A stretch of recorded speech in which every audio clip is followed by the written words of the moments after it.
Hey, we're live. Hey, folks, thanks for tuning into the Banff Podcast. I'm your host, Mike Lafferty, and we're doing part 2 of our actual play in Aldo Regalato's Superverse. And we wanted, before we forget, wanted to suggest please go find the Banff Podcast on Facebook, or we have a new Discord group. We'll have an invitation in the show notes. And Alice Ping from Super's Red Discord wanted to promote that. Yes, go to Discord. Go to Super's Facebook group, and you'll find in the announcement section an invitation to the Discord. And you can also find it in the Super's forums. And we're looking to get it on more search engines. So. Perfect. Thank you, Alice.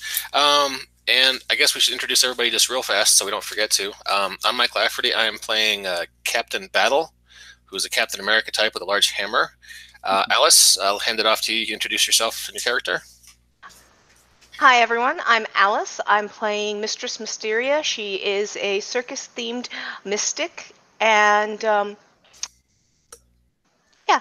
Oh, and everyone calls me Lala. Lala?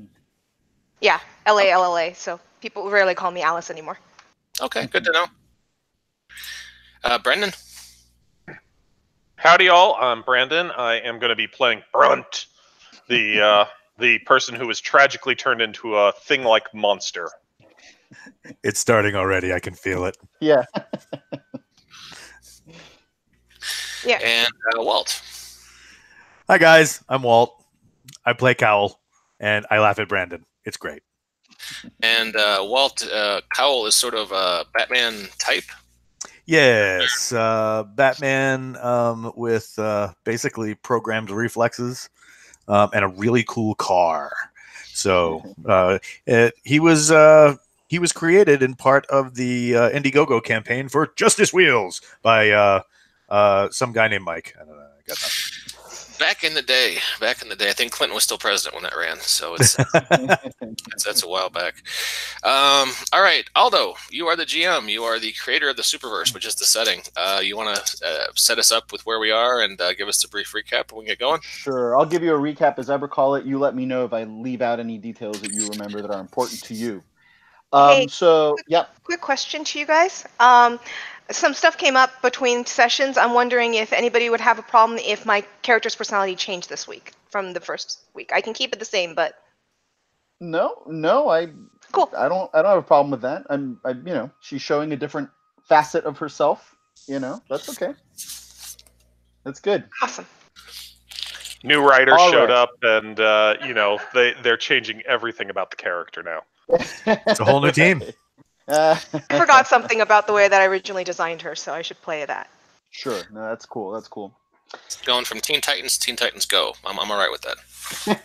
Oh! No. No. Wow, that was a reaction. Uh, You just gave me epileptic seizures, buddy. Sorry. Okay. Aldo, All right. All back set? to you, sir. Yes. Okay.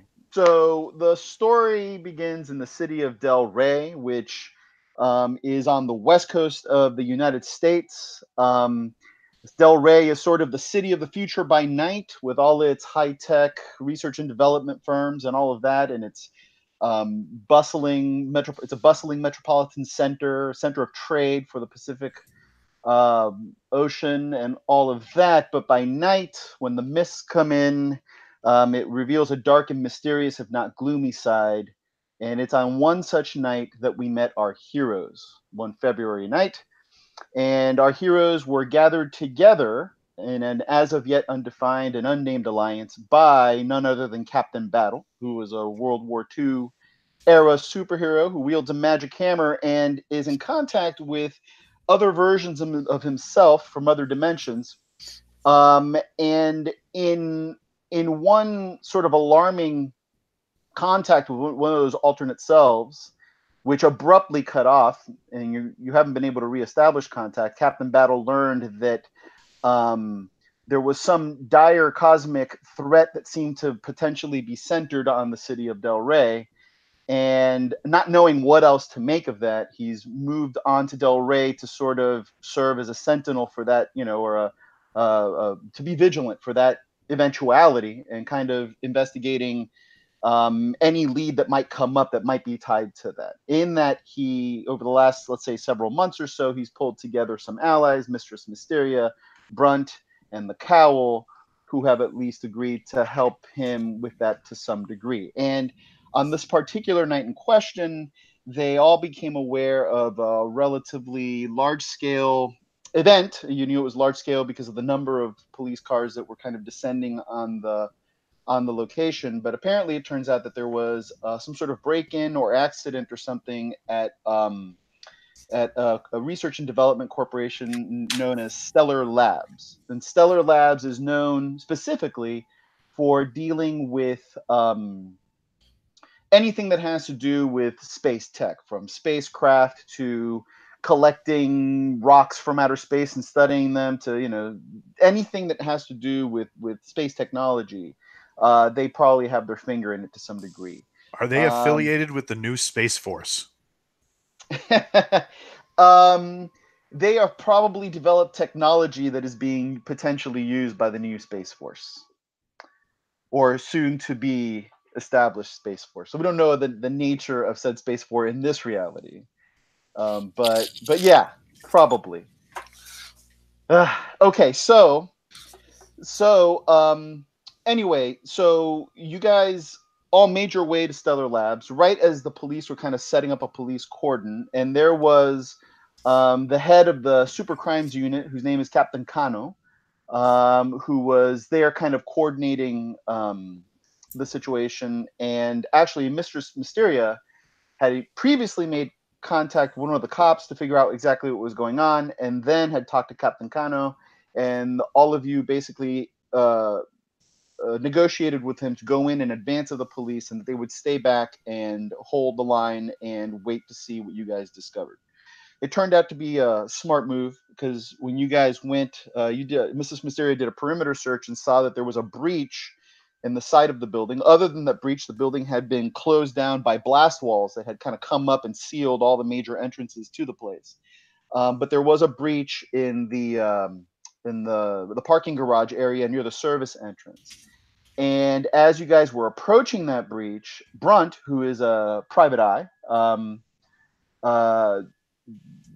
was able to determine a couple of things. He determined that one, somebody had peeled out of here not too long ago in a hurry in some sort of medium-sized vehicle, like a van or something like that.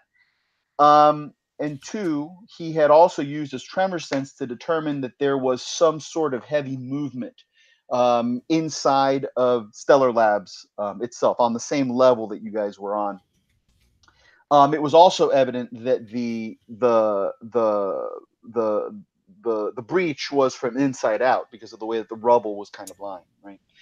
So when you guys approached the actual breach, Mistress Mysteria used her post-cognition powers to determine that who had made the breach. And you guys, basically she showed that to you in image form with her spell. It was a large woman, probably 7 feet or approaching 7 feet in height, with a bulky build, wearing kind of a skin tight blue bodysuit, but her body seemed to be composed of iron that would melt whenever she would flex her joints or her fingers or whatever. There would be kind of a molten quality to the iron. And she had spikes that would kind of morph out of her body. And she apparently had pounded through this very heavy duty wall with her bare hands, having transformed them into kind of like maces with spikes on them.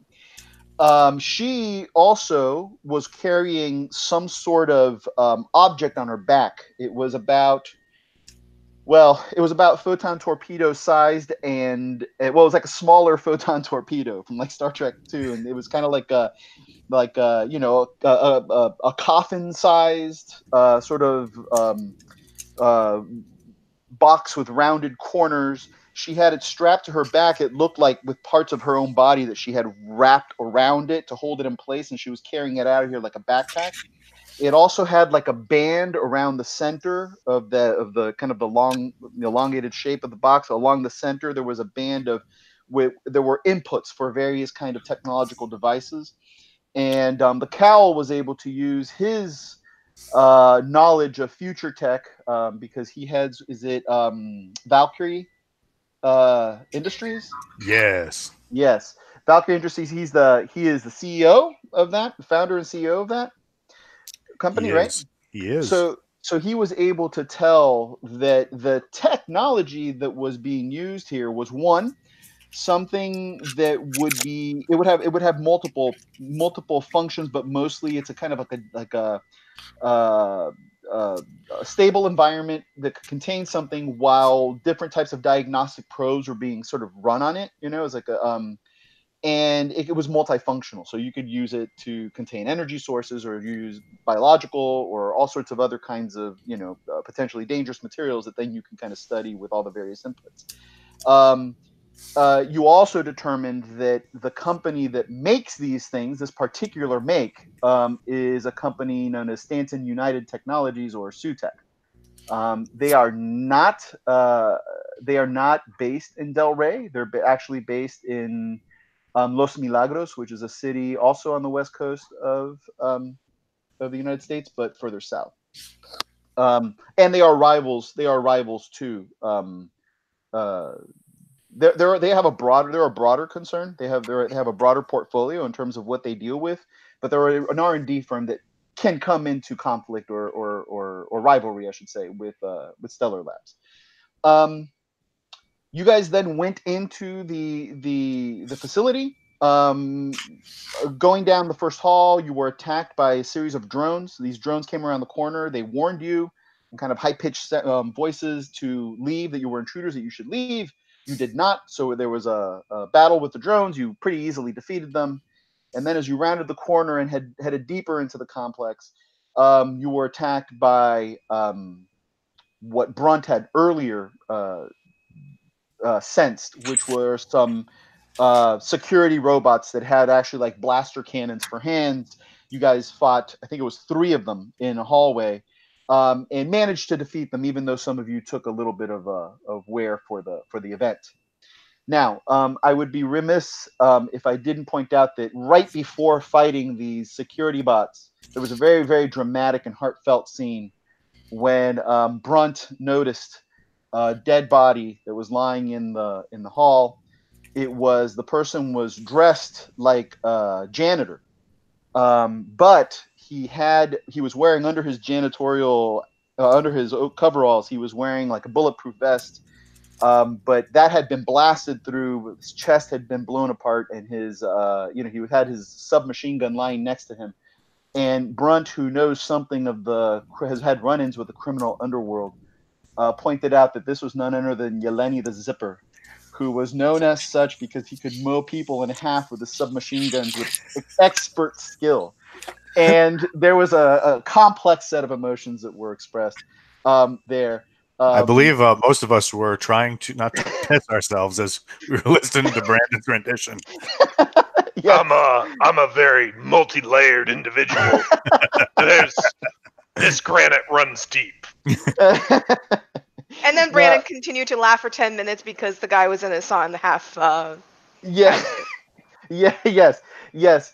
Mistress Mysteria packed up Yeleni the Zipper in a magical casket and sent him out with Captain Kano with a note explaining briefly the situation so far. The other thing that is probably important is that Brunt had identified Yeleni the Zipper as being an operative for the Bratva, right, which is the local sort of Russian mob in Del Rey. And he knew that.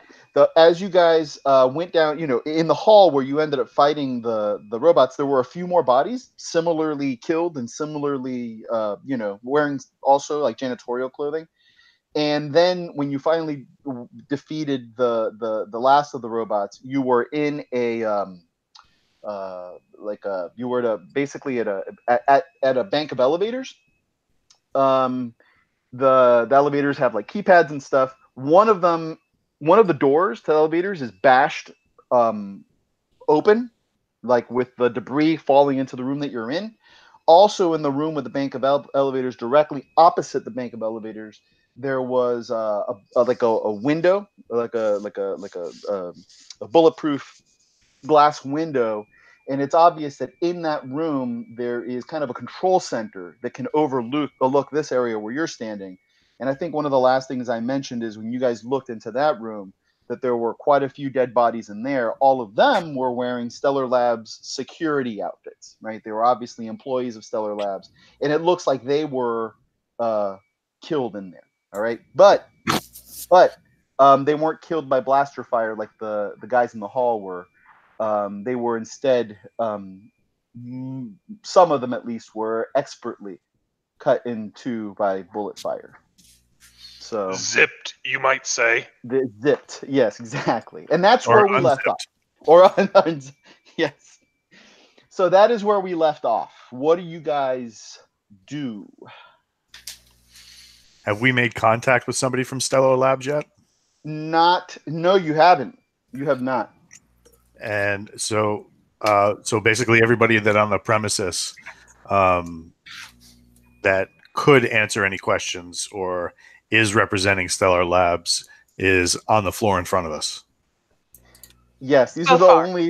only people that you've encountered that are Stellar Labs employees. Yes, and they're all dead.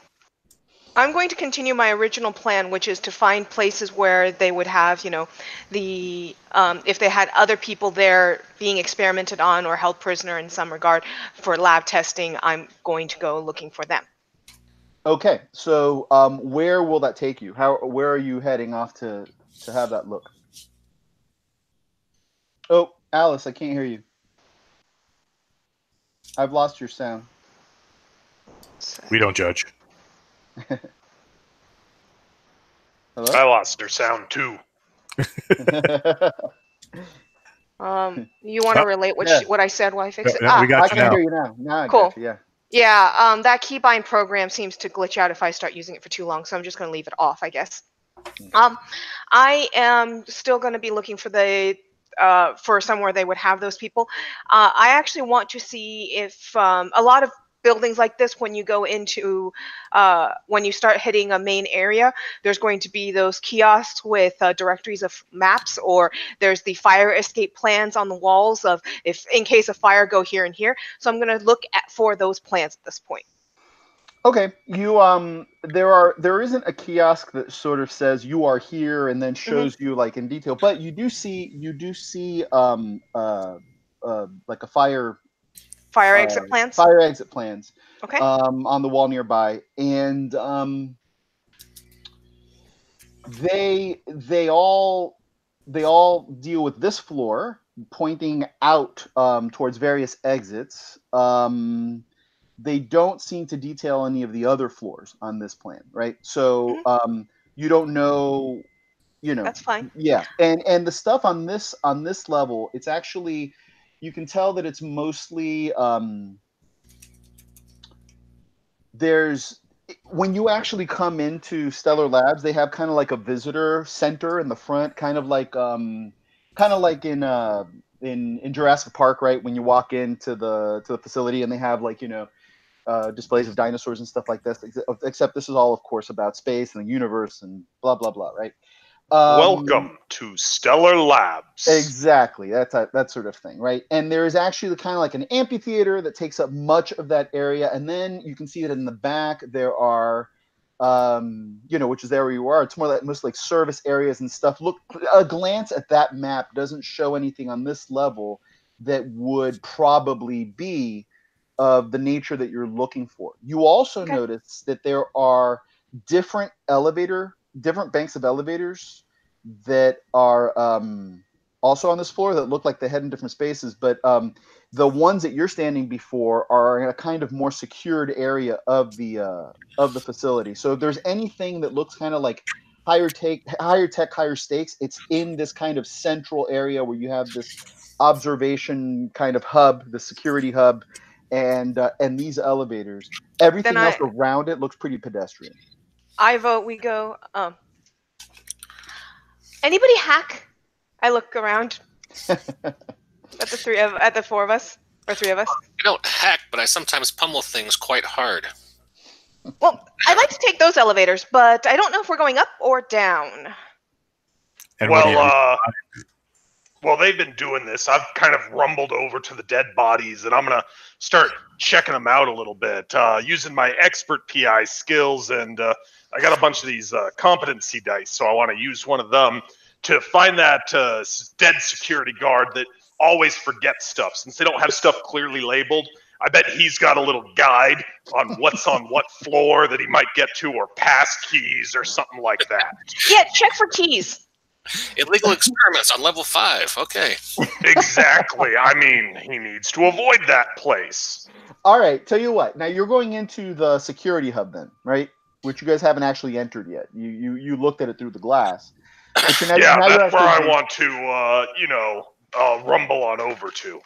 Okay. All Sounds right. like you went alone because I was still apparently evaluating out here. All right, go ahead and give me an investigation check on that. And while you're rolling that, is there anything that the cowl is doing in particular, and is there anything else that Captain Battle is doing in particular? I'm going to hack the system. Okay, so you're going in with Brunt, but going to the computer banks. Well, I'm gonna be because Lala's doing character would have called that either over the net, or I probably would have had to have been with her to know that she needed that, right? We have I'm sorry. comms. I called Yeah. it over comms. All right. So wherever I am, I'm just going because I'm probably halfway between the both of them. So I mean, you're all in the same room essentially, right? So communicating with each other is no big deal. They are now Why? moving into the sort of the security hub that was right next door to the computer. Sorry, to the elevators. all right. But, I'm gonna try and fabricate a hacking module. Okay, from, go ahead and roll. And keep in mind that's you know that there was some somebody or something that was counter hacking you before. But go ahead, please. And All right. how about you, Captain Battle? Anything in particular that you're doing while Brunt and the Cowl are doing what they're doing? I suspect I'll be more useful as backup to Brunt than I would be looking over the cowl's shoulder and saying, "Hey, what are you doing there, Sonny?" So Okay. I'll be behind Brunt, ready to help him if he needs it. Okay, perfect. Give me some rolls, gentlemen. So I'm willing to use one of my competency dice for this. Is that simply giving me the option for the dumb security guard, or is that giving me a bonus on this? I forget how that works. Go ahead and it'll give you a bonus on it. Okay. Yeah, and then you just have to roll well enough to find. All right. So as far as me doing the roll, I had a 19 on the All right. on the activation roll, which I need a 15 to use the entire power base for my wizardry. And I quickly assemble a few pieces from my utility belt for a hacking module. Mm-hmm. And now I am going to use 5D to hack in, All right. and kind of like super science, to hack in and gain entry into the system so that we can get any information we need, schematics, playback video of who got murdered, that kind of deal. Okay, perfect. Go ahead and roll and let me know. Yeah, go ahead and roll. Let me know how you do, and then I'll give you a piece of information per success, and you can tell me which information you want first. I'm with my investigation of tossing the corpses. I'm at 15 investigation. 15, nice. Okay, perfect. All right. And for my role for the wizardry, so basically my hacking module got a 23. Nice. Okay. So let me see. There was something working against you again, but you beat it, right? They got you got a what? 23. 23. So you got 2 successes. All right, so let me know which two pieces of information specifically you want, and I will provide. Building schematics and video feed of what happened, like what caused the massacre. Okay. The massacre in here, or the Yes. the massacre in here? Okay. All right. Perfect. And let me see, Brunt, you got a 15, so that's going to give you. And that's still also, only keeping 3, right? right. It is keeping Okay. only 3. So you got 2 successes. Brunt, you find one of the guys is they're all carrying key cards. All right. One of them is carrying a key card that has like uh uh it just it looks a little different. It designates that he has higher access as well. Okay. He looks like he's probably a commanding officer of local Exactly. security forces. Exactly. For your second success, let's see. For the stupid the stupid security officer. All right. He Let me see.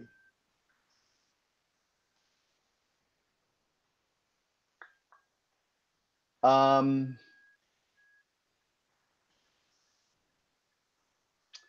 he gives you find um a there okay he does have a little notebook like you were talking about, and um in there he he has a line written that says living space metal exclamation mark question mark.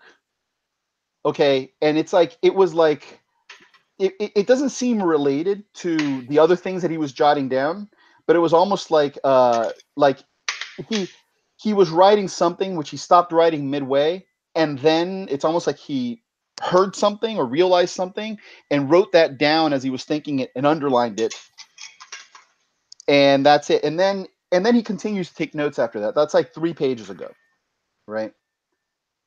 But that's what you find.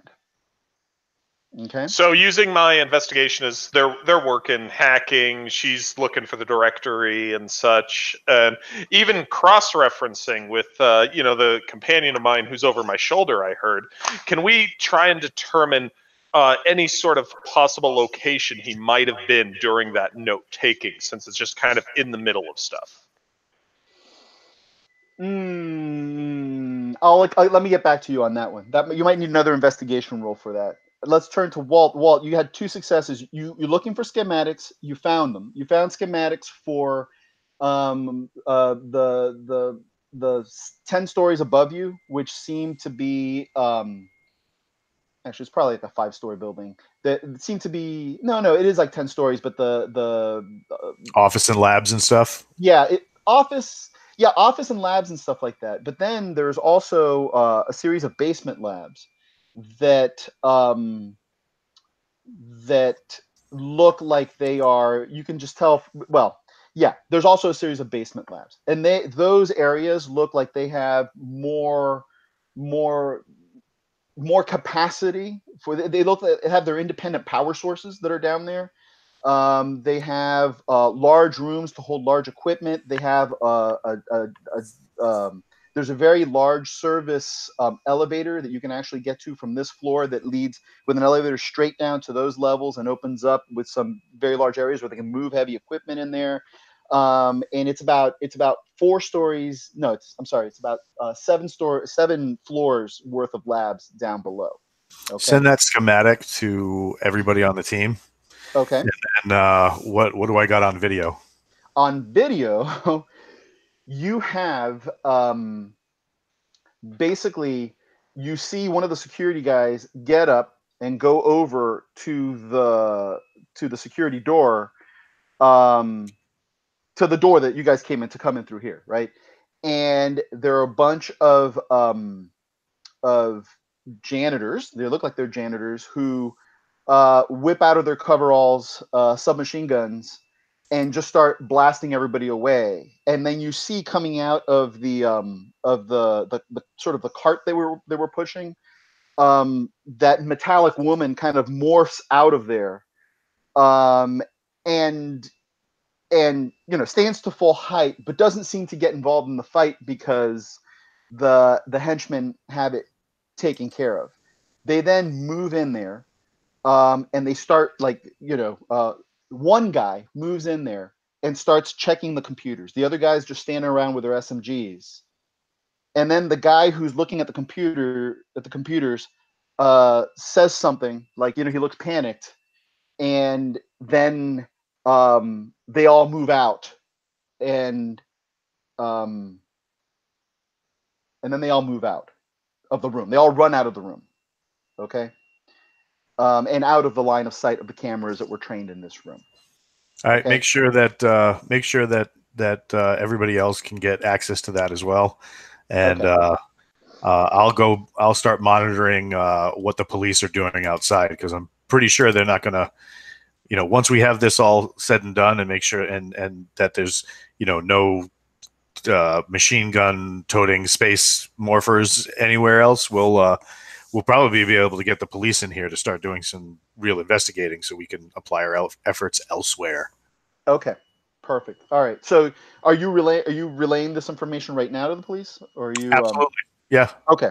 Yeah, All we're right, we're good heroes. We're in good standing. So okay. Good. Yes. Okay. Are you just telling them on the comms? no, they have phones. I can send it to them. Okay. So you send it to them that way. Okay. That's cool. Perfect. Totally. I'll say, hey, it was in plain sight. I totally didn't hack into anything. I'm sure it's fine. Well, right. there is a hacker working against you apparently, so you can blame it on that hacker. Yep, you put it on my phone. You might want to track that hacker. I'll do that next. All right. Okay. So what are you guys doing next then? You just picked up some information. What's your next move? We've already gone in and checked out the security hub, right? Because it seems like you were hinting that we should go in there. Well, you are in the security hub. That's where the people that got unzipped were, and that's where the computer banks were. So right now, you guys are in the security hub. Yeah, I believe up Mistress Mysteria came in here, and we've done a quick spin through all the all the various closed circuit television feeds and didn't see anything crazy. You haven't looked through all the video that all the security video that you could look through. There's the one piece that the cowl just saw. I was just thinking there's probably like a big bank of Oh yeah. and, Oh yeah. That's showing what's going on right now. If there's one in the corner with like a Frankenstein situation going on, I just overlook. No, that's a good question. Yeah, there is there's one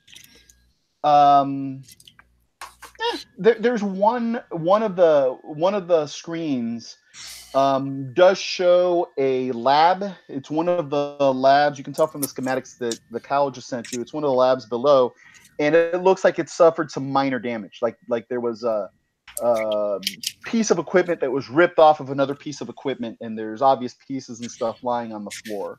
And that was like level 7 on the schematics that the cowl pulled up.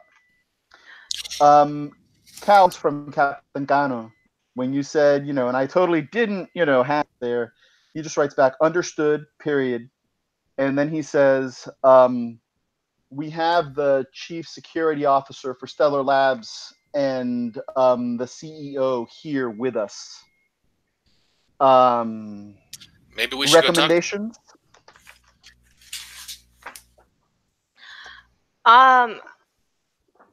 Well, that's just to him right now, so I'm not going to respond to that. I'm actually going to go to the elevator and hope that he hacked the elevator for me. You shouldn't need an elevator hack because we have the security keys from these guys. We can go anywhere we want. Yeah, awesome. And also I'm going to go to that elevator. Yeah, and also remember, one of the elevator doors was bashed open too. Oh, that's true. Well, I'm going to go grab the keys from them, and I'm going to go to one of the secure elevators. Okay. As I've got a 13 on my investigation, as I'm trying to puzzle out where he might have been when something about that intelligent space metal, and also I'm wondering about. Well, I'm thinking about it, just kind of like in the back, my tremor sense. I don't know if maybe space metal might feel different or not. Ah, okay. All right. So, well, you're not sure about probably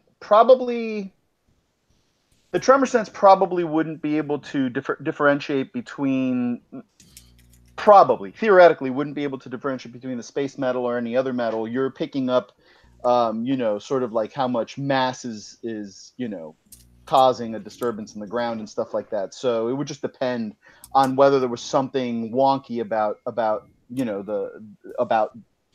about that in terms of mass, about the metal in terms of mass versus other metals or whatnot. But in terms of the investigation, if you would you roll? Did you roll that? Yeah, I have a 13. Okay, good.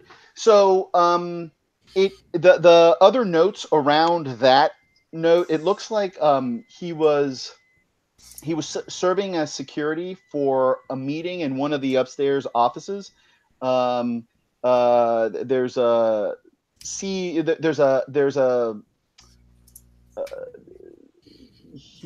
it looks like he was in the vicinity of, yeah, like I said, a meeting that was taking place between between somebody named let me see. Well, a name you don't recognize, which I'll give you later, and Dr. Ryder. And it would suggest that he was basically there, and there is a room number which is like one of the upstairs offices. Now, was he actually at the meeting? Was he standing in the hall and he heard somebody else speak? But you're not sure. But he would have been upstairs, probably near an office, or if not in an office. Yeah. Copy. Okay. All right. So, Mrs. Mysteria, what were you doing with the elevators? You can open the door. You can call elevator to you, no problem. All of these elevators go down. None of them go up. Okay, that's exactly what I wanted to know. I am going to, using the schematics that were forwarded to my HUD, that my team HUD, apparently they forwarded to me. I am going to basically look for a place where where it would accommodate storing people in case they were, in case they were experimenting on other people, because that is still what my character was concerned about, is that they are doing illegal experiments. I'm also looking for basically, using those schematics, looking for a high lockdown area, and that's where I'm going to go. A high lockdown area? Yeah. Okay. All of these labs seem like they're high lockdown, right? Okay. But the security systems seem to have been compromised, right? So Right. And you have the access, right? Mhm. So yeah, I mean, you can see that level 7 is xenometallurgy. There is a xenobiology section. There's like a space engineering level. So it looks like each level kind of is kind of dedicated to a discipline. Okay. I would probably go towards. Actually, I don't think they gave me any of that information yet. So I'm going to skip. Elevator seems to work fine. Are we going? Yeah, but I got a question for you as I'm holding the notebook. Is this a dick or a duck? It's definitely a duck. Actually, I think that's a platypus. Huh. We weren't certain. We were talking about it and trying to figure it out. Sometimes it takes a woman's perspective. Everybody give me an awareness check. Sure. And I just realized having my character sheet open might be a good idea. Am I able to use tremor sense? Yes. Awesome. I have an awareness of 2D. I rolled a 9. I've got a 3. I am focused on dick or duck.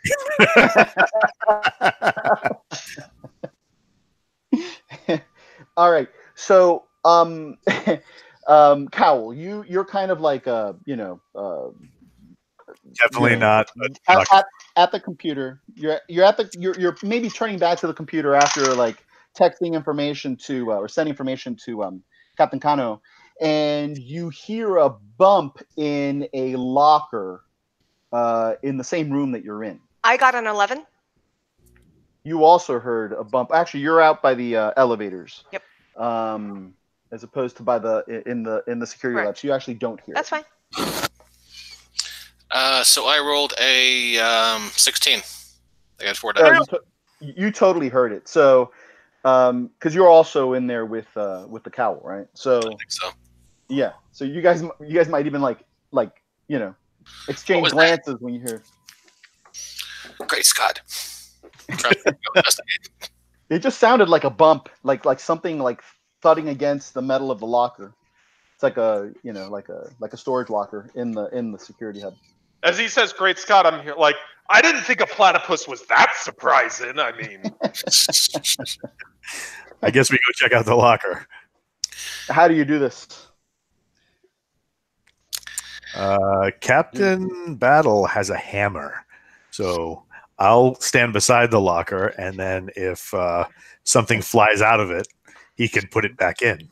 So are you yanking the door open and I'm standing in front with my hammer? Is that the plan? It never gets old. All right, let's do it.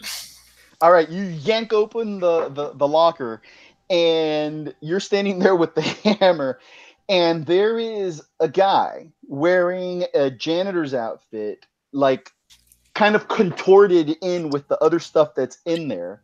Looks very, very uncomfortable. And when the door opens, he kind of panics, and then he just makes eye contact with you, Captain Battle, and he's just like looking at you like, what are you gonna do to me? Patient citizen, I mean you no harm. I give him a business card that's got my autograph on the back, and I shake his hand. And can you tell us what happened here? Yes. Oh, thank you. He says, thank you so much. You seem as though you've been traumatized. Would you care for a hug? I am told my hugs are strong and reassuring.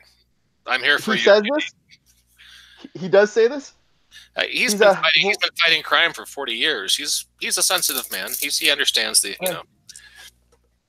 Oh, he looks confused, and then he hugs you. All right. Oh, thank you. Captain Battle, thank you. I hug him for an appropriate amount of time and then break it off. While he's hugging him, I say, please, while you're in the midst of your sensitive embrace, can you feel around to see if there's any machine guns in there? Yeah, I kind of flex around and see what I can do, and you know. Because he's wearing the same kind of janitor uniform that the Yeleni the Zipper was wearing, and you know we just should be cautious. I try to flex my lats and feel what I can, you know. Give me an awareness check. All right. I don't see awareness on my sheet, but I've got. Can I use reaction for that? No. React. You can't use the resistances for active things like that. So it would have the awareness would be. You'd have a 1D awareness. 1D awareness. Okay, let me roll 1D and see what happens. We don't judge. I got a 6. You got it. He has that. You do sense that he doesn't have a submachine gun, but he has a handgun tucked in his pants, like, you know, under his coveralls. And you don't have to make an awareness roll to note that he's a thin, kind of frail guy, but he is wearing a bulletproof vest. Okay, all right. He's got kind of like shaggy brown hair. He's kind of thin faced. He's trying to grow a beard, but it doesn't come in too well. And he looks nervous, but you know he's kind of in a bad situation. So sounds like my cousin Little Joey. Little Joey, that scamp. So as I break off the hug, I reach in and try to disarm him in a very casual manner and say, "Can you tell us what's going on here, sir?"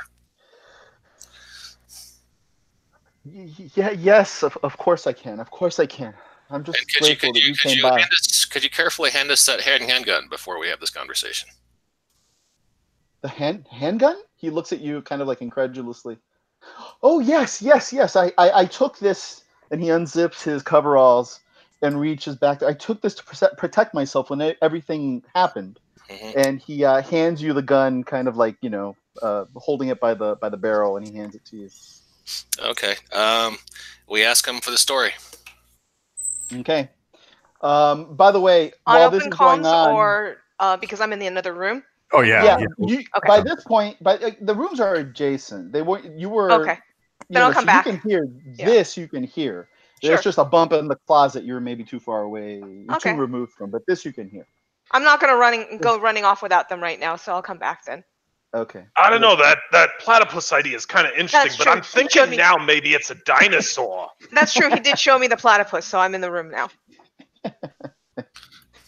Okay. I'm just kind of following Well- her. Really, I want to get to the bottom of that mystery right now while we're waiting for them.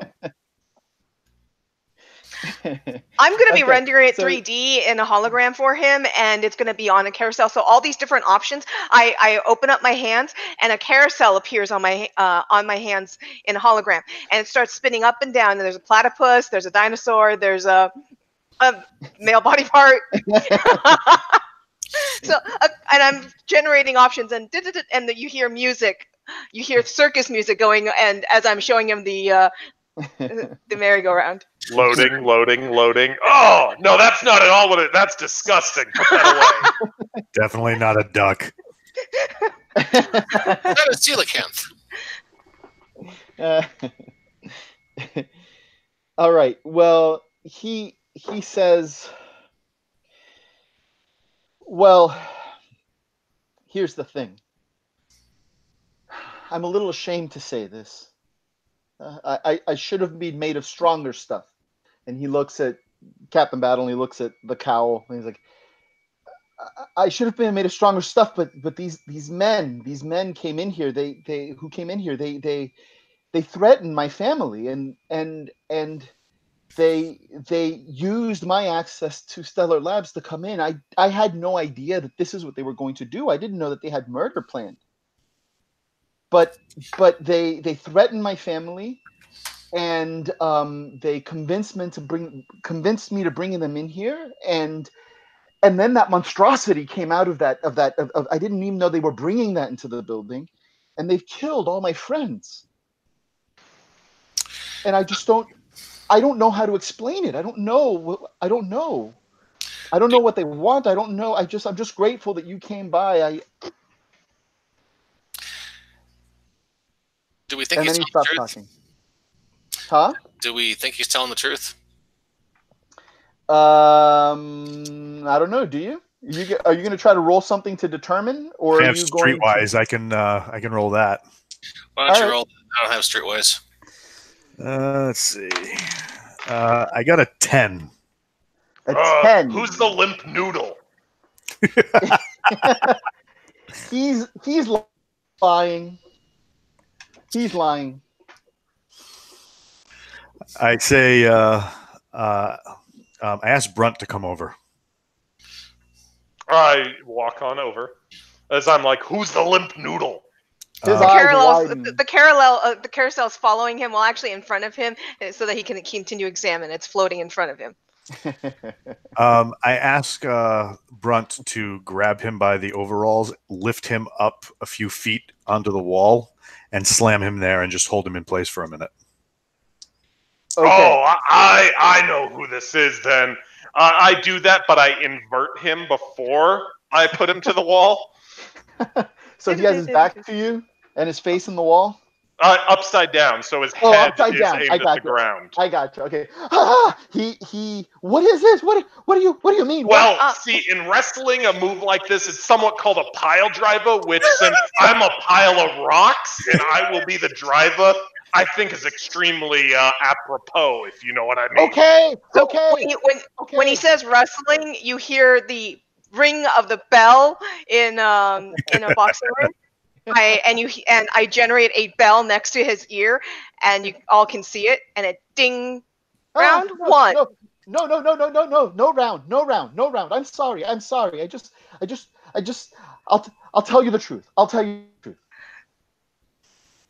Please. So I just got one question, because I still don't know who this is exactly, but You see a freaking living legend like this, and a bamf like the cowl, and you're lying to them? You make bad decisions, my friend. Yes. I'm just Speaks the truth. okay. It's just that you don't know what they'll do to me. Apparently, you don't know what we'll do to you. So, if you'd like to continue that thing where your chest moves up and down and the blissful experience of oxygen going in and out, and I know it doesn't come out like that, but Yeah, because I look horrified when you start saying that. can continue lying. Do you have do you have presence? I do not. Okay. Does if anybody you- have? I do have streetwise, so I can roll that as a presumption of how to act in front of somebody who's. All right. I do Go have ahead and give me presence that. and I'm attractive, but at the moment, I think that I am taking my bonus is actually against the group because I'm a bit horrified at him threatening them. I'm quite serious about that. I have 2 dice of presence and 1 die of attractive. Should I roll that? Well, you're not like you said. No, you're not, I'm. But what I'm saying is that I'm probably giving him a negative. So I don't know if you want me to roll for that negative or not. No. Okay, No. cool. Hey guys, I'll be right back. Yep. Okay. Sure. I got a 7. You got what? A 7? Sounds like Okay. I gave him the negative right. plenty already. He yells. He says, "Volkov!" Wasn't that wrestler back in the day? No, it's the No, bad guy in Chuck. Oh, there you go. I think you knocked Aldo upstairs. Is it really? Alexei Volkov. It was Timothy Dalton, who's also James Bond, so it's kind of a pretty awesome thing there. He's in Doctor Who. Concerned for this guy's safety in the way that they're manhandling him, I'm gonna generate a trapeze net underneath him to bounce off of in case he's dropped. Okay. He actually kind of like grabs the trapeze net, like it's gonna offer him some sort of solace or protection here. Like he's looking for anything that will kind of like like a lifeline, basically. Whoa, Mistress Mysteria. I mean, I was just gonna smack him into the ground if we needed to, but I didn't need razor wire to push him through. We want him in one piece at the end. No, please.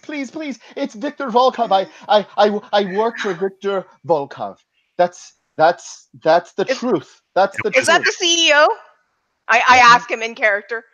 Is that the CEO of this place? No. I thought he ran one of those Eastern European countries that really small but powerful. No, that's the Mandarin. He wears all these rings. He is the local. You know this. You know this from your Yeleni the Ripper thing. He works for the same organization. He is Russian mob, right? He's the local head of the Russian mob in Del Rey. Gotcha. No, that dude is he's the Bratva. He's one of the bosses up there. He got all these tattoos. Pretty nice work on it. I mean, I wouldn't want one though. I don't think it'd be more engraving on my musculature. But it's something to look at. You should, when we bust him, take some time to appreciate the art that went into that. All right, so we obviously have to turn this guy into the police. Wait. Maybe we could make a deal that I might be able to give you more information in return for maybe, a little leniency. Excellent. I love this idea. So I got a question. How many Twinkies did you eat before this? Because you getting heavy.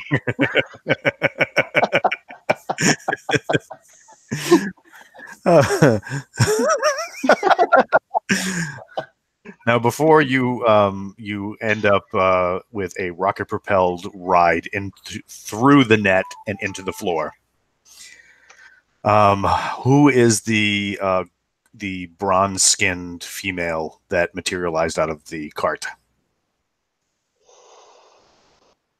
As he takes that deep breath, I slam a set of brass knuckles by the wall into the and crack the wall and look back at him and saying, "You're taking too long." Her name is Iron Maiden. She also works for Viktor Volkov, but they've had a falling out. And so she is the one who actually organized this and is probably going to be in big trouble for it. Okay, And I'm actually going to step up on him at this point, and I'm going to look at him and say, I've been on your side so far. I've been trying to help you, but now you're just sounding like you're pulling from the plot of The Tick. So I'm really starting to believe you less and What? less. No, but it's true. Listen, he looks at you, Mr. Mysteria. He says, you look like you might, well, I'm the sucker of this group? no. He thinks you're the sucker of this group. He puts his hands in his face in his hands. You should see what she can do with some tigers and some lions. Amazing. I'm trying to be helpful here, but please understand, even what I've just told you could get me killed. I mean, Lions and tigers. No, but what am I supposed to do if you put me in prison? They'll know. And then I'll be dead. I'll be dead within an hour of being in prison. Where is Iron Maiden going? That's hit the wall again. No, it's just that it's complicated. I'm not holding back. It's just that it's complicated. Uncomplicate it for us. She wanted something here, but I don't know exactly what it was. But I can tell you this. Before she even thought about doing this, she was having issues with the Volkovs. I saw her with my very own eyes interpose herself between Volkov's son and his wife. There's something.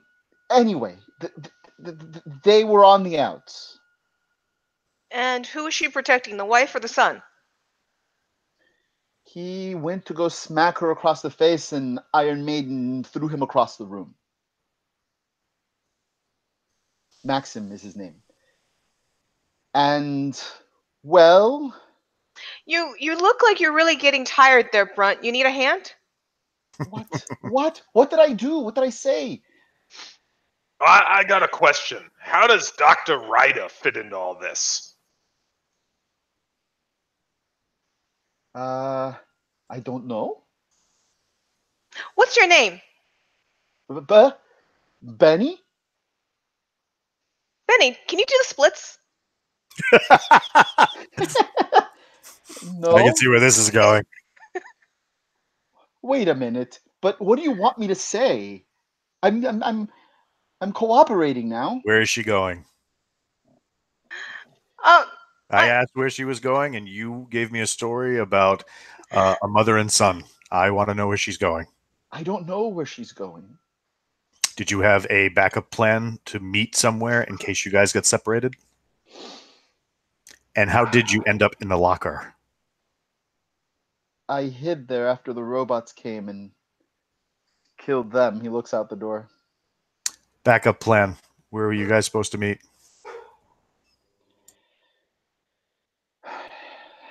Ace Steel. Is that a character from a 1980s detective show? No, it's an abandoned steel factory. It's right next to Ace Chemical Plant. I got that. That was good. Yeah, the Acme Playing Card Company down by the docks. He knows what I'm talking about. So, here's my problem with your story that keeps bothering me a little bit. You see, you said you work for the Volkovs. You said you're scared of the Volkovs, and you're working for the traitor of a Volkov. That doesn't make sense to me. Does it make sense to anybody else here? I really would like to see if he can do the splits. Maybe he'll be more honest if he stretches a little bit. I am being honest. She offered to pay well, and she's threatening. Oh, so if we pay you well, you'll tell us more truth? Actual truth? Will you? We'll make sure you get what you need, or get what you deserve. Either way, we'll figure out something. Benny, let me simplify this down to you. See, before I took on my current impressive countenance, I used to work for all sorts of scumbags. I mean, husbands that were cheating on wives, wives cheating on husbands, all sorts of the worst scum of the world. All of a sudden, I got sound in my ears. Where'd that come from? Did somebody stop playing music? Wasn't me. I don't think that's me. I thought that was part of the performance. Oh, it was kind of amazing. I'm inspired of myself now. And the thing that I want to tell you is there's always bad people around. There's always bad people going to try and push you around. And your current frame, well, they're gonna be pushing you around specific. Your life here, it's pretty much over. Now you're trying to cut the deal for your future. We have some pull with local authorities and maybe even witness protection we could talk your way into. If we like you, I'm certain we could do something for that. If we decide that you've really been wasting, and I look at the non-existent watch on my rock, and create watch on your arm. Now it's a big clown face. With a honking nose. About that long, wasting our time. When we're trying to get after somebody, well, we're not going to take our time to talk on your behalf. Hey, it's yours. And then I'll put the clock up to his face. Tick-tock, Benny. Tick-tock. I realize what you're saying. It's just that I've told you... No spurts water in his face when he does that. Everything that I know. And by the way, Walt, you would know, Callie Ryder is actually the CEO of Stellar Labs. Dr. Callie Ryder. Yeah. Well, I'm actually... She runs in your circles, right? So. Aldo, are you familiar with, in circuses, the scarf acrobatics? Yes. Okay, cool. I generate 2 scarves, and I tie his legs up, and I start stretching his legs out a bit, so that, therefore, in case Brent needs his hands, he has more freedom. So I'm now hanging this guy with... he's starting to do the splits, but, I'm not straining him to the point of pain. Okay. All right, so now I'll kind of drag the crew off to a side and say, all right, we have 2 options here. Option number 1, we track down the metal lady, which obviously at a steel mill, and she's not going to be there forever. Option number 2, we continue to investigate here and find out if anything is actually going on downstairs. It seems like this place isn't going anywhere, even though they could clear out what's below. If they have labs with active experiments going on, they're not going to be able to move them very quickly. Should we address the A steel mill, or should we address the building? Because at some point, the police are going to need to come in here. We should go to the steel mill, but I do think that by the time we get back, the whoever's in charge here probably will have covered up whatever illegal activity they were doing. People like them never seem to pay for their crimes. So should I set up some surveillance to give us some access down below? If you're able to. All right, so I'm going to out of character question. Yeah. Did you tell us that there was somebody in the system working against you, or that's just been... Oh, no, everybody knows. Okay, I would have asked you, can you figure out who's working against you in the system? Absolutely. So that hacking module that we have, I'm going to use that to try and see where that hacker is operating from, or see if I can actually track the hacker. Okay, go for it. All right, I don't have to, according to the Supers rules, I already have this power activated, so I don't have to do another activation roll. Right. I'm rolling, and here's what I got for my result. That's 9, 21, 24. Okay, you are able to track it. Again, it was trying to evade detection, but you were superior to it, and it is actually the computer system itself. Really? Yes. It is based on the way that it's behaving and based on, your knowledge of tech. It's probably an AI. I will. That means it's monitoring us as we're monitoring it. That's correct.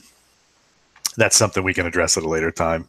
Can you see make if friends with the AI? That's what I was thinking of. While we're on the way to the steel mill, I'll see if I can interact with it and create a positive outcome that will allow me to have further access, so we can either download more of what was going on, or maybe convince the computer that to allow us to investigate. So, could I do another hacking roll for that? Yeah, go for it. Yeah, probably not. I got a let's see. Yeah, that's poor. 7, 9, and 14.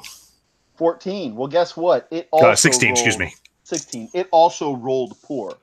So, now you're using this as okay. If you're using a hacking module to reprogram it, in a sense, right? Yes. So you're actually actively, in a sense, causing damage to its system so that it will be a different AI after you're done. And treat me like, its pal. Like a friend. Yeah, exactly. Okay.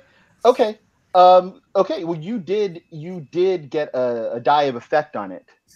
And you have 5 dice versus its 3. Yes. So let's do one more round of that, and then if you beat it again, I'm not going to have you sit there and roll a bunch more, because it's a pretty predictable outcome at that point. 4.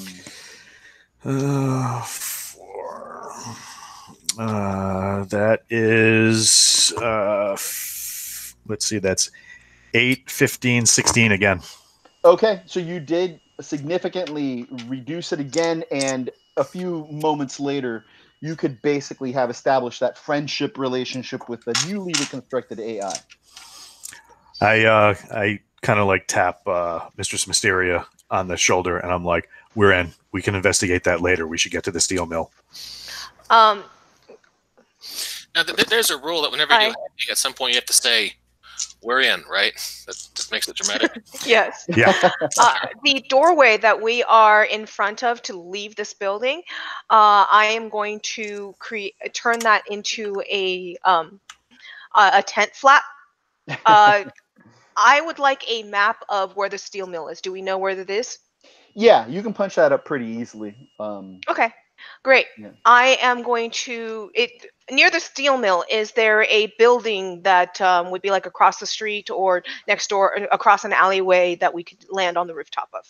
Yeah, I mean, it's kind of like in an industrial kind of warehouse kind of district, right? So sure, there's a neighboring property that, I mean, the it's not right next door, like right across an alley, because you have the steel plant or factory or whatever, and then it has like a yard, and then the next building has a yard also. But yeah, there's another facility nearby that you could Okay. hear in. A speaking horn appears in my hand, and I call out, "Ladies and gentlemen, presenting Captain Battle," and I point for him to go through the tent flap. That's not right.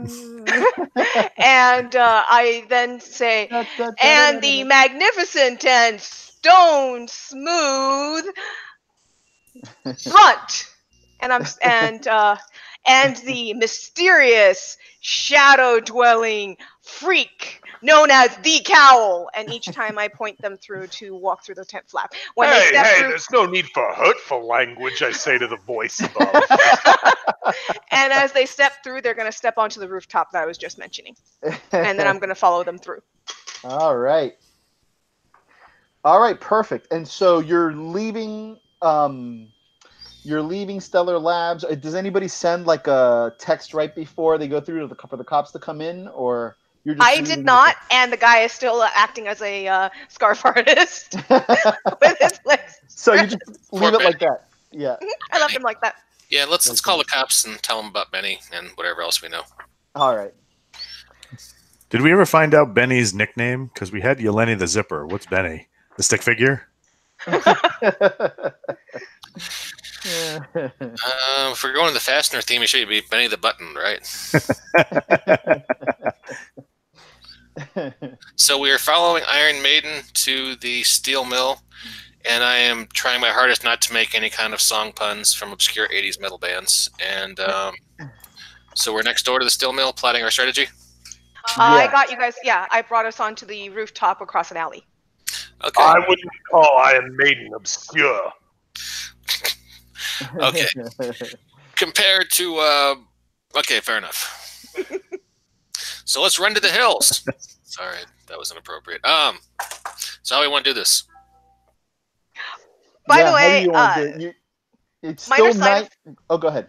Oh, sorry, I was gonna say, because the cowl's like, all shadowy and mysterious and all. Minor side effect of stepping through the portal, you guys suddenly have a bright light shining in your face for a moment. So some of you who might have light sensitivity might go blind for a sec. Well, maybe the cowl could go in there and ninja vanish around, get a little lay of the land. When we're ready, I'll land like a majestic albatross right in the appropriate area, and then we crack some heads. I reach into the belt and produce a mini drone. Is this ninja enough for you? Oh, wow, where'd you get that? Japan? These superhero suits are very tight. You don't want to know where this came from. That's one nice thing about me. I don't need any superhero suit. Throw the drone. You don't just keep everything in extra-dimensional space like I do? Oh, magicians never supposed to share their secrets. Oops. And this is why Batman hates all the superpower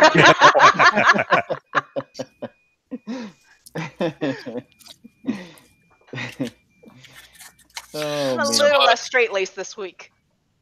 So, Kyle, you are scoping the place out with your drone? Yes. So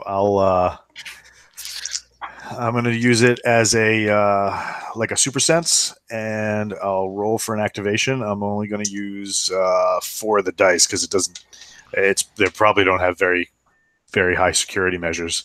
So the activation is a 12. I just got a 12. So now I'll use 4D of super senses to kind of scope the place out. Okay, go for it. 4D. Oh, geez. Dropping stuff. So 10, 15, 17. 17. Okay, good. All right. So let me ask a question. You're doing a perimeter? Or are you going into how does the drone get into the actual building? Either ventilation or open access, like a window or something like that. Okay. Something that somebody left open, or right through a ventilation. It's not like any type of caustic fumes are going to bother the drone. Right. Okay. So yeah, ventilation works. You go through the ventilation system. The drone goes through the ventilation system. You get into the main part of the factory, and predictably, well, first of all, maybe not predictably, the factory, which is supposed to be basically shut down, seems to be somewhat in operation. There are big vats of molten metal, right, that are suspended in various places along the factory. And it's obvious that they're not really making anything here, right? Like it's not like it's in production, but the vats are all full and bubbling, and so the power is on and all of that. Aside from that, there's still a lot of anything that is not that related, essentially, is like a lot of the machinery still kind of like it's there, still kind of covered up. The place obviously has not been, the majority of the place has not been dusted or cleaned in a very, very long time. There's an area sort of on one end of the factory where it looks like, well, one thing that you see definitely is that the thing that was taken, the photon torpedo like container that was taken from Stellar Labs is there, and it has been plugged up to some systems, okay, and it seems to be humming with life as well. There are some lights that are lit up along that central band where you plug stuff into, okay. um there are there are some minor signs of recent habitation too. Like you see, like there's a card table and some chairs that are set up somewhere, and some playing cards that are on the table. There's some reading material lying around, magazines or paperback books or whatever. But they're kind of all of that is set up kind of away from where this device is. You don't, however, see Iron Maiden anywhere, which is the name that Benny gave you to for the metallic woman that you saw. Okay. Is the module open? The module is not open. Okay. Well, basically everything that the drone is seeing, I have a small screen that I'm just showing to everybody so that we can all be on the same page. Mm-hmm.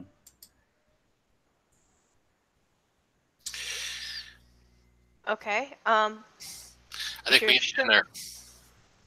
Hey, can we make it bigger? Yes, we can make it bigger.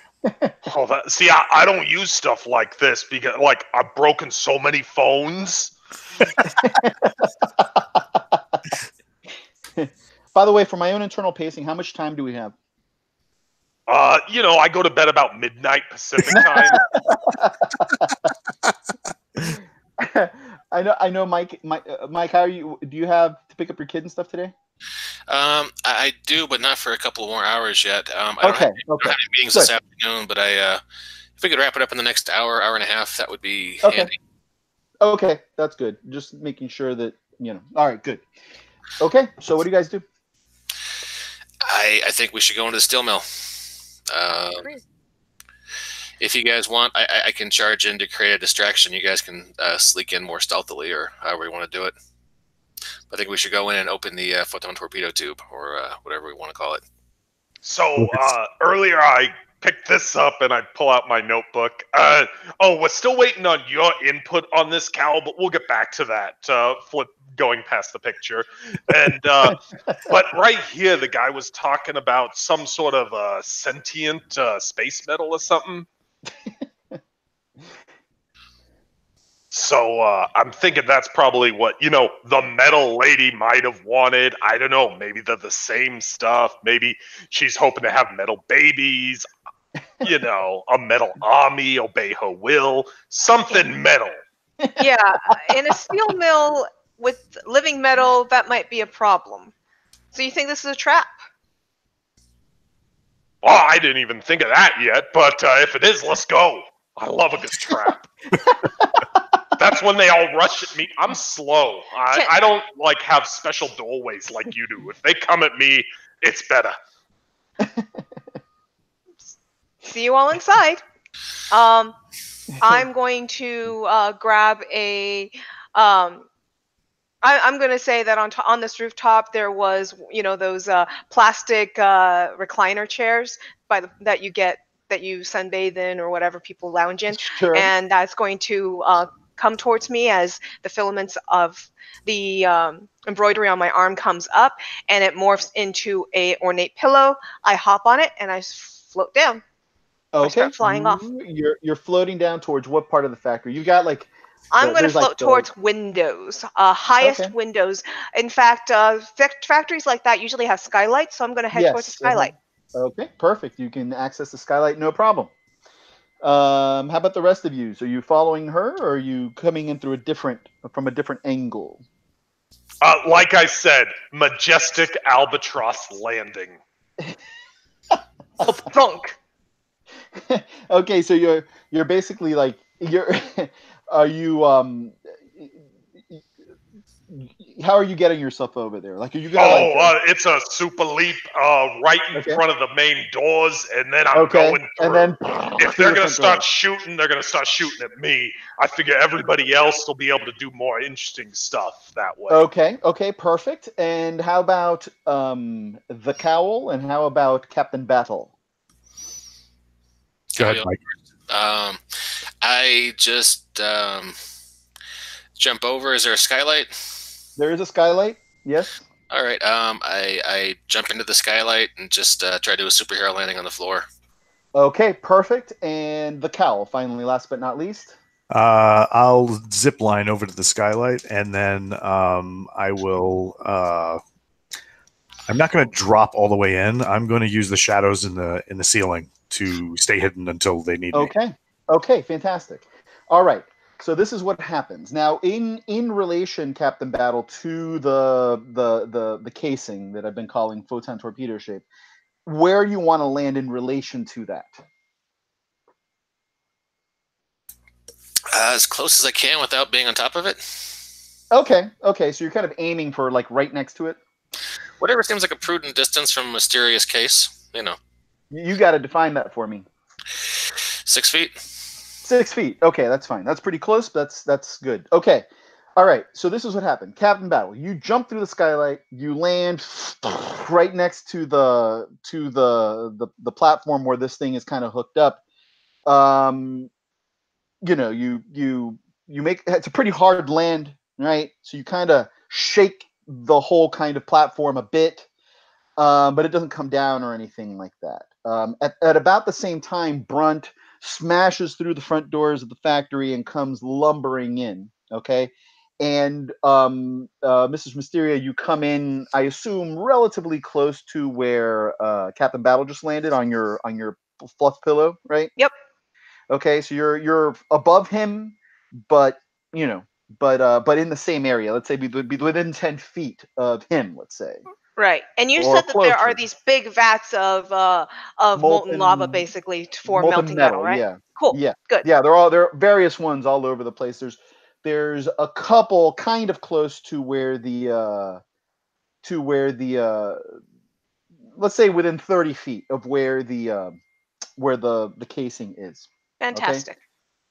and Kyle, you're up on the rafters essentially. Okay, Brunt, when you burst in and you start walking in, you hear sort of to your left, to your right, and sort of at your feet, like a deet deet deet, like there's a beep that goes off, and you look over, and there's kind of a flashing light that you've just activated as you come through the front. And at that point, there's an explosion that occurs on one of the vats, and molten steel comes kind of pouring in your direction. Okay, Oh, and shale! and I I actually wanted to do something with that molten lava, which is why I was asking, but I'll yeah, give well, proximity sensors have been activated, and there is now a series of explosions on the other, thing. So there's molten steel kind of being like sprayed everywhere. The area now has become a hazard environment. So you are all going to have to tell me what you're doing to avoid the damage that comes from all of the, from these explosions, right? Um, for me, I'm going to change. I'm going to change the use of what I was going to do, but I'm doing the same thing. Okay. One of some big hurling, spew of molten lava turns into a tiger, and I pull my top hat off, and it turns into a nice big ring. Nice kitty, as I dodge out of the way, Okay. So and it jumps through my hoop. Ah, that was hot. so you so you'd be using, I'm going to say that's basically a use of like the transform power, right? So you're using your wizardry, is that what it is? Yes, To yes, I create like am. a transform effect, right? Yes. So go ahead and roll your wizardry. You're using, we have 5 dice in it? Yes, I do. Okay, you're going to go for all 5 dice? Yes. Okay, go for it. So you need a 15. I can do that. Oops. Uh, 9. Ooh, 15 on the dot. Ooh, that was close. Yeah. All right, now roll your 6, 5 3, dice of 2, 2, 2, 2. roll your 5 dice of effect Or 2, 2, 2. to avoid the damage now with your transform. Rolled. Okay. 2, 3, 4, 5. Ooh, did not roll well. 6. Well, actually, I guess. Actually, I rolled exactly the same thing. 6, 3, 2, 2, 2. 15 on the dot again. Okay, so you successfully transform the stream of steel, of molten steel that was coming at you, into a cat, and it jumps through your hoop, and you are for now unaffected. But well, what are the rest of you going to do with the? Yeah, what are the rest of you going to do to avoid damage? I'm going to use the hammer to open a dimensional portal into a very close by dimension, step out, and then step back into our dimension on the street outside. Okay, fair enough. Go for it. He's gonna leave. Well, there's molten iron flying everywhere, and I don't have Yeah. Iron, yeah, it's iron. you know. Not steel, it's iron. Sorry, I've got 60 in. I've got 60 in super travel. Okay, so that's 8 plus 6, so there's 14. 14 plus 6 would be 20. 20. Okay, you successfully gated out before any of the molten iron could reach you. So that's not a problem. Cowl, the explosions cause structural damage to the building, so the rafters actually kind of like tilt, and almost like threaten to topple you off into like a pool of molten iron. How are you evading that? Yeah. Swing line. Swing line, go for it. I'm gonna go back right out of the way I came. Okay. So 7, 8 on 3D. 5, 6, 7, 8, 9, 10 over here. Okay. All right. So you tell me how it went wrong and how you take the damage, right? So you were making you're basically just like swinging right back out, but it didn't quite work out. So how does it look? As I'm about to get the swing line yanking me back through the skylight, some of the structure starts to fall, so I come in at a weird angle, and I get a gash from hitting part of the damaged skylight on the way out. So I'm going to take that damage to my reaction of 4D is now down at 3D for the time being. Okay, perfect. Yeah, and it was 1 die of damage that you took. Yeah, but you manage now. You're back up on the roof, right where you swung down, and so you're outside now, but just like looking back down at the skylight. Okay? Gotcha. Right. Okay. Perfect. And then Brunt, how are you dealing with these explosions and the molten iron that's coming at you? Pouring. So I walk through the door, bust it open, and all of a sudden I see that. I'm like, oh, shale. And at first I think that it's going to, explode onto me. So I throw my arm up to kind of shield me. Boom. And then the molten iron starts coming out. And I'm like, we mean you no harm. We're actually here to try and set you free. I don't know if this is the sentient metal or not. So I try and negotiate with it at first. And maybe we could reach a compromise where it doesn't try and burn me. And when I realize either I'm not being very persuasive, or it's not smart, or it doesn't understand my language, I am going to use my stone form to merge into the ground. Aldo, I'd like to petition that my molten cat runs by him at this point, since he's talking about sentient. That is yes. Meow. Oh my gosh. Go ahead and roll your stone form to defend. Oh, this is not looking good. I got 1 die left to throw. What are we at? 8? Oh, wow. 10. I got straight 2s, basically. Oh, my. Okay, well, we come in peace. Dice like 2s today. Lots of 2s. Shoot to kill, Cowl. the molten iron kind of encloses around you before you can melt away from it, and you take 2 dice of effect from it. Oh So what do God, you? that's gonna leave a mark. It just slaps him in the face as he's turning around to go meow at the cat. So what do Right you in the take? kisser. What are you taking it to?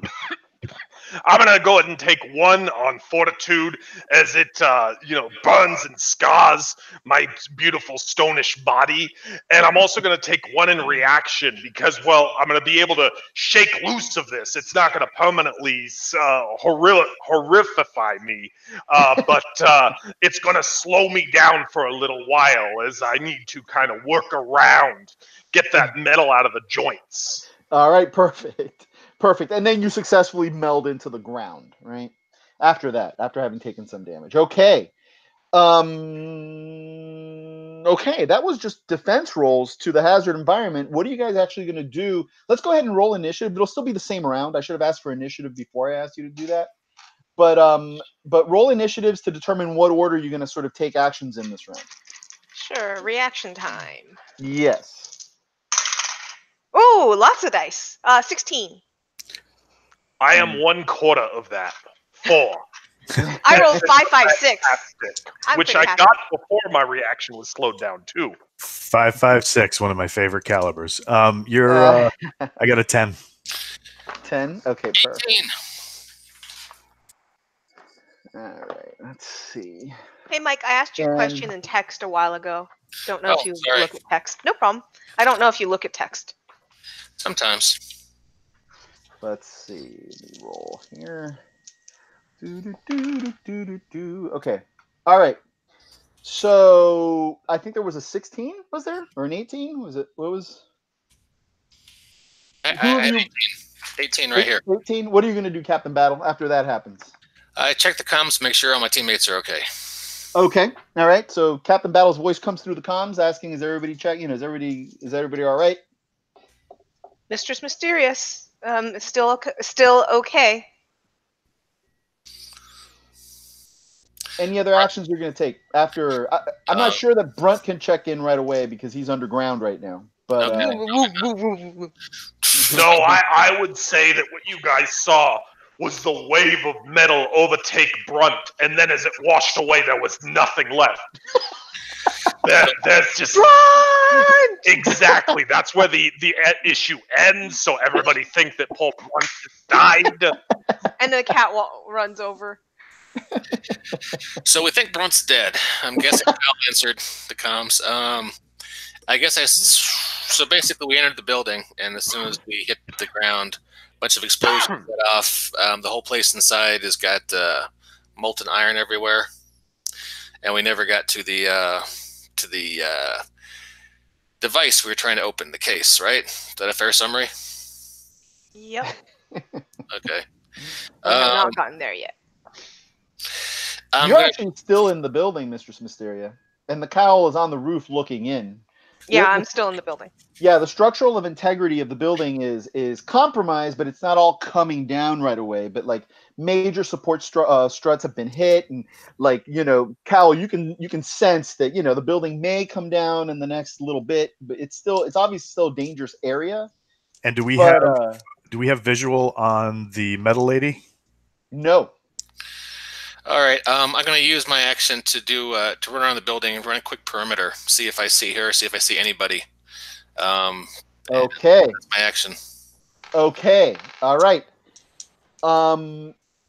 Yes. When you run around the corner to get a visual, all right, you see actually a sewer like a sewer cover, like flies into the air, just pings off of its off of where it is and flies into the air. And Iron Maiden, you see her fist come down, and she pulls herself up. Mm-hmm. And when she looks up and she sees the debris of the explosion and everything, she has a look on her face of surprise and anger, and she has draped over her shoulder a woman. A woman looks like she's dressed in like going out to the nightclub clothes, but she seems to be unconscious. Okay. and she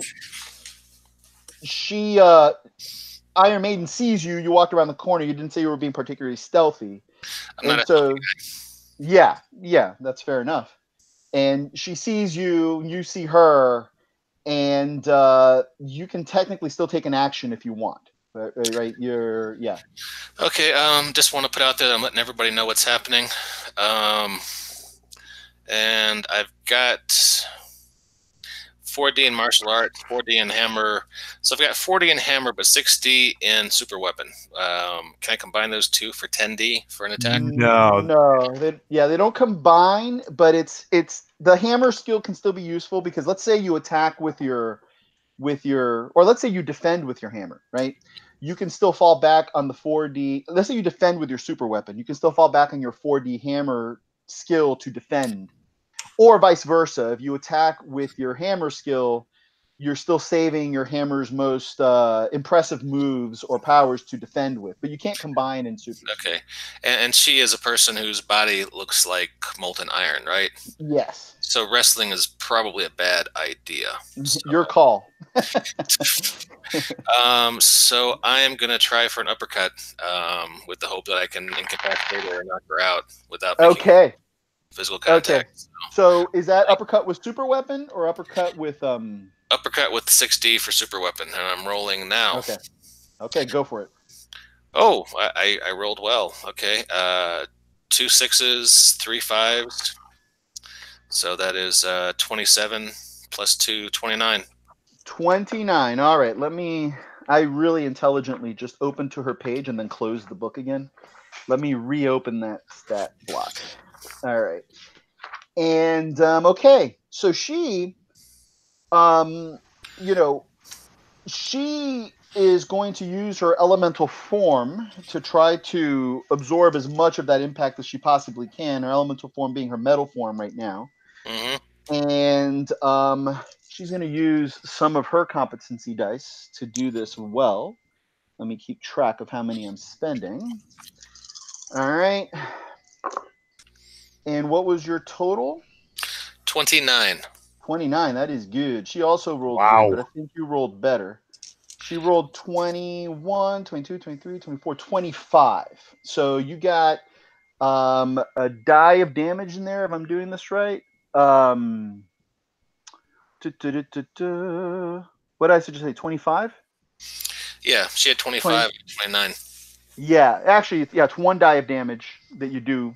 You were pretty close to 2 die of damage. But yeah, you bang, hit her in the chin with your hammer, and she goes flying back about 6 feet, 10 feet.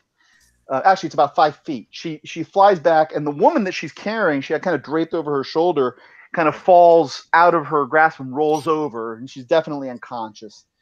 And she looks like she's concerned about her, and then she looks and she turns towards you with a look of rage, and she will attack you this round, but she doesn't quite go yet. That was on 18. I think one of you had a 16. Yeah, I think that was. I had a 16. Yeah. All right, Mistress Mysterio, what are you gonna do? So, what I'm going to do is I've already used my magic for the round to defend. Yes. So I wish to move out to where the scuffle is taking place, and I am going to wait on I'm going to hold my action to basically initiate a fastball special with the group, with whoever comes up next using my teleportation. So I am going to teleport, open a teleportation circle, in the shape of a box coming up around this woman and then falling into the ground, and it's going to appear, and she's going to basically fly into whoever is going to be punching her. So I'm going to see who's ever's next. Okay, fair enough. That'll be when the time comes. We'll use your teleportation as an assist roll. Yep. Yeah. Okay. Great. And who is next then? I think I have a 9. I had a 10. Okay, so you're next. I hate to see a good fastball special go to waste. I mean, I could do it with Brunt, but I don't know that Brunt's coming up, so we'll see. But I'm basically ready to teleport into whoever seems like is going to be ready to receive her. All right, so you're teleporting. Brunt's name is going to be changed to Gravestone. Is this the first time you've died on us? So are you teleporting her or you're teleporting me? I'm teleporting her into you, creating velocity into your impact. Excellent. Okay, so I'm going to pull out a kind of like a it's like a foam bomb or foam grenade, and create an entangle. So that when he appears out, when she appears through the hole, I'm just going to basically just stick this to her, and when it blows, it'll blow like caulk, like foam, and then super hardened to try and keep her still for a little bit. Okay, all right, go for it. Okay. Go ahead and roll your teleportation, and that'll be the for every full 6 that you get, Walter will get an additional die to his attack. Yeah, I just realized we're almost done with this this game, and I haven't used my competency dice. I've got like a bunch, so I only got 10 left. Yeah, I have 9 left, so I'm going to use 2 of them, bring me down to 7, and I am going to and I'm going to create the Iron. We've got an Iron Maiden, so I'm going to create an Iron Maiden teleportation trick, which means I'm going to create an Iron Maiden those cages around her, and then a black curtain's going to fall over her, and then she's going to disappear. Okay. The Iron Maiden. Every full 6, you said, right? Yes. So that's 13. That's 18. That's 19. So 19, I've so got that's 3 full 6s. So 3 extra dice, Walt. And she teleports into him as she's going, what the bleep? The spikes are coming in on her. And I'm down to 7 of those dice.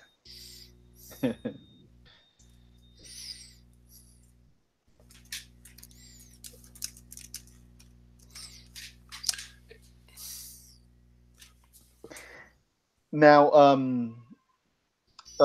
Alice, you kind of have your choice of where you're placing her, right? Because the cowl isn't actually ramming into her. He's throwing like a grenade. So you're if he's going to throw the grenade up into the air, I will have her come out at the apex of that grenade. Okay, so she'll probably be landing midpoint between the factory and where she was fighting. And maybe take some fall damage. Okay. And so for the actual roll, I got with the extra dice, I got a 32. 32. Nice. Okay. The 3 dice helped. A little bit. She is resisting with her molten form. She will also use some competency dice for this. No, she forgot about that. No, I've been using them with her. But I'm keeping track. So she's using her competency dice, and what she's trying, basically, you hit her with the caulk grenade, right? But she's going to try to burn through it, right? So let's see. She did not roll nearly as well as you did. So 10, 2, 3, 4, 5, 6, 7, 8, 9, 20. You rolled 32. So, wow, that is a 3 effect. And some falling damage, hopefully. Yeah, yes. The falling damage she will resist with her fortitude. So that I'll roll her fortitude in a minute, and I'll check the falling damage. But she does take 3 dice of effect from the bomb, so she will take 2 of those to her. That's an entangle. So, it's an entangle, yeah. So that's I believe entangle can only be either fortitude or. I think it's reaction. Reaction or fortitude. It should be reaction or composure, because it's like the uncoolness of being tied up, right? Or you're being held immobile. I would love for it to be fortitude, but I don't think. I think it's reaction or composure. So she'll take 2 to composure if that's the case. You can look it up for me to just make sure. Yeah, she'll it's take composure or reaction. Okay, and she'll take 1 die to reaction. Okay, so she is largely immobile, but not completely out of the fight. She's kind of basically she can't really move anywhere right now, but she has enough kind of like it hasn't fully hardened yet because she's heating it up as it's trying to harden. So she's kind of fighting its most the total kind of restraint that this can do to her. And now it's her turn to go. All So right. as that impact occurs, the curtain disappears, and inside the Iron Maiden cage is empty. Perfect. Okay. So she has no other choice but to try to break out of this using her How does super falling damage weaponry. work? There is I rolled her fortitude. She's not going to take, but there's a chart. She's probably falling about 45 feet. So it's 3 dice, or a flat rating of 18. What page is the falling chart? I'm going off of the screen. Ah, okay. I'm gonna go look. Yeah. Thank you. I just Yeah. realized I've never dealt with falling damage in this game yet. Yeah, it's GM's choice. You can either do like a roll based on the height, or you can do the flat target number. If you look in the book, it's on page 124. I just noticed that. Thank you. I'm gonna go check it. Thanks. And for any of our viewers, we just pulled that page up. So there it is. All right, so she's going to try to bust out of this using her super strength. Let's see. Hey, Mike, I don't know if you're screen sharing on an account, but I'm certainly not seeing it, so I don't know if viewers are necessarily seeing it. Okay, I'm sharing it on Twitch. Okay. So. Well, since it's your entangle or your snare, can you roll 3 dice for me? Because that's the number of dice that you have on it. And she's trying to break out. I'm again spending competency dice. She's burning them like she has them forever, which she doesn't. But she does have some. I have a 14. Okay, she rolled a 24. Yes, I do see the page. You did a great job of that. Okay, cool. Okay, and so she did 2 dice of damage to it. So she still has a little bit left on there. So she's not fully broken loose of the restraint yet. Okay, but you can tell she's heating up in her. You can see actually it was a super weapon. So you see her fists. You know the goop hadn't fully solidified, and you see that her fists are turning into spiky maces, and the spikes are trying to poke through the goop, but it hasn't fully poked through yet. Maybe a couple have, but she hasn't rent the entire hold it has on her yet. So that was on 9, and then I believe it's Brunt's turn.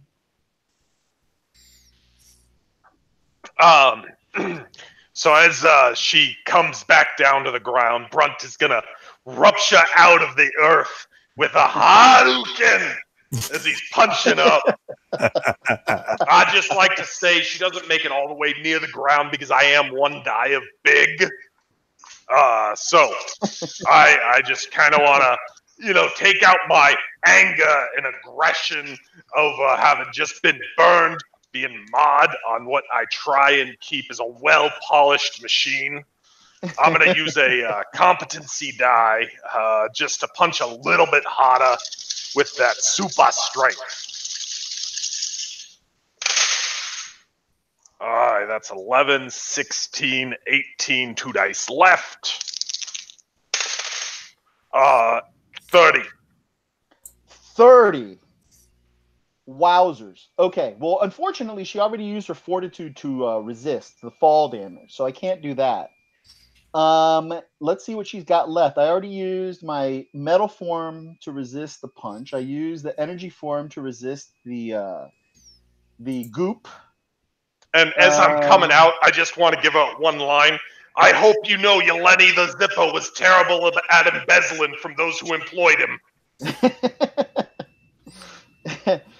All right. So she's gonna have to use her stretching, right, to basically kind of morph like through the impact of your attack. Now, At the same time, she's going to get minor protection from the goop that's still encompassing her, right? So that's probably going to be taken care of after this. But you rolled 30, you said? Yowzers. I did indeed Okay. roll 30. So That's nice and 12. heavy. Good man. That is Yeah, those last two dice came up 6, and the earlier dice weren't bad either. all right. All right. So that was 17, and this is so you did 3 dice of effect. 1 die of effect is going to take care of the goop. The other 2 dice of effect, however, are going to have to come from her. She's going to take those from her fortitude. So she's down on fortitude, and she is still standing. All right, but barely, depending on what stat you're looking at. Okay, so she kind of like you hit her, and she kind of like you break the goop, and she kind of morphs around your fist and kind of like slithers down or pours down onto the ground and starts to retake her form. And she looks towards the factory, which is like coming down. And she's already attacked because she tried to use her attack to bust out. And I would like to give Aldo a competency dice for his interpretive dance a moment ago.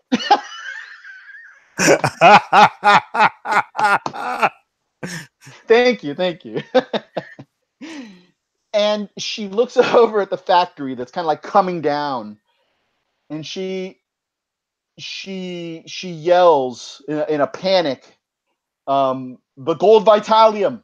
And she starts to slither in the direction of the factory. Now she's basically already acted, so she can't actually get to it and get away from you guys right now. But she's making moves in that direction. And at that point, there's a small explosion inside the factory as well. And we are now on the next round, and the first one to act is Captain Battle. So, Captain Battle, what are you going to do? A quick question. The woman she dropped, she looks to be okay? Well, you're not sure. She looks to be unconscious. You're not sure what condition she's in beyond that. I mean, she could be dead, but you know. But she doesn't have she's not bleeding in an obvious in any obvious way. She doesn't have her neck's not twisted in a weird way. So yeah. Okay, we'll try to contain the main threat first. I will try to hit her with the hammer again for an incapacitating blow, and that's okay. That's 6 dice on the super weapon, and we are rolling. Gotta love when that happens. Yeah. All right, so there's 6, 12 plus 8, 20, 23. 23. All right, she's gonna fortitude soak that or try anyway. Oh no, wait. Her fortitude is reduced, so she's not gonna do that. She's gonna try to her metal form again. And let's see. I'll have to re-roll that because. And she is. You hit her. Where were you aiming with the hammer? Well, I'm trying to incapacitate her, so I would think I would want to go for the head to try to knock her out. Okay. So you hit her in the head, and there's this clang of metal against metal. And her face she face plants into the ground. And she goes still. Okay. Okay. And let me check something here really quick. What was the next initiative? 16, I believe it was, and I think that was Mistress Mysteria. 19, then 16. Yes. Yeah, then go me. for it. She's unconscious and still. You're back outside where the scuffle is going on, right? Yes. She seems to be unconscious and still. Yeah. Okay. Well, I'm kind of I'm not going to continue dropping her, but I do want to make sure I restrain her. So I'm going to put her in a man-sized Chinese finger puzzle. Okay. Which is awesome. Yes. So yeah, that's what I'm going to do. Is I'm going to put her in a full body size Chinese finger puzzle. Okay, so you're changing the spell? I'm going to use wizardry, yes. Yeah, go for it. 5 dice pool? 5 die pool. I'm going to use 2 competency die. Bring me down to 5 competency dice left. Ooh, I'm glad I did that. There are a couple ones. 5, that's 11, that's 17, 18, 19, 20. 20. Okay, 20. So All I right. activate All it right. successfully, all for all 5 dice. Right. Okay. So 5 dice. 10, 16, 17, 20. 20. Okay, so basically, I mean, she can't defend, right? So that's 4 dice of effect, effectively, in terms of like an entangle type of thing, Yep. right? So if and when she comes to, she's gonna have to muscle out of 4 dice worth, which is a lot. Okay. That's fine with me. All right, great. That was on 16. Captain Battle. You're the one that's standing closest at this point to the factory, because she had moved part way to the factory, and you jumped over there and you hit her. From the side of the factory, there's kind of like the wall bursts out like right in front of you, and there is this golden tentacle, metallic tentacle that's kind of like flailing through the air. Aldo, we And only have so many competency dice left for the I, interpretive dance. I'm trying to up my game. Who knows? But it flails out and it's going to try. It seems to sense you, and it's moving to attack you. What are you doing? Well, if there's one thing that 40 years of being a superpowered vigilante has taught me, it's that tentacles are almost never good. How big is it again? It's not like Chthonian sized, but it's the tentacle itself is reaching out probably 15 feet, stretching. You don't know what it's attached to, but it seems to be flailing from the wall towards you. Wasn't she talking about some kind of gold as she was coming over here? Yeah, she said gold vitalium. I'm gonna guess this is that. And I've already used my attack action for this turn, right? Right. All right, so I'm going to use my martial arts to defend myself, which is 4D. All right. And I'm rolling. Let's do this. And not so great. 7 plus 6, so 13. 13. Okay, let me take a look at the stats for this thing, which I think I put in a stupid place, so that'll be an edit I will make to this when I redesign or when I do layout. Let's see. Yeah, I know where I put it, but I'm having... Okay. All right. Here it is. All right. So, 13, you say? Yeah. All right.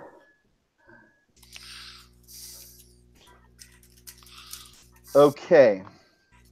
All right, Captain Battle. Mm-hmm. So this is what happens. What was your martial arts move? Against a molten gold tentacle. I was trying to artfully dodge.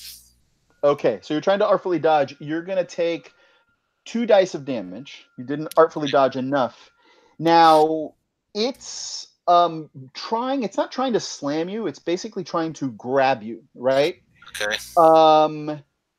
Where are you? How are you taking the damage? This is molten gold, right? It appears to be, yes. Okay. Which part of my body do I not mind getting horribly burned and disfigured as much? I guess try to take it across the back, the face. maybe the face. Okay. Yeah. Pretty. I'm an American legend. I don't have any armor that I can see, so yeah, let's take it across the torso because that won't affect me fighting. Okay, so it grabs you around the torso. The tentacle wraps around you, and you feel this pain. It's not squeezing you. It's not burning you. Okay. You feel your flesh start to harden. Okay, and it's almost like there's a like you feel like the effect that is hardening your skin is trying to penetrate into your body, like to get it to your internal organs and stuff. And and it's 2 dice worth. What do you take them from? You can take them from fortitude, but you can also take them from composure or reaction or whatever. There are different ways that you can interpret what's happening to you. Let's take from composure, because I'm going to scream like a little girl as I feel that start happening.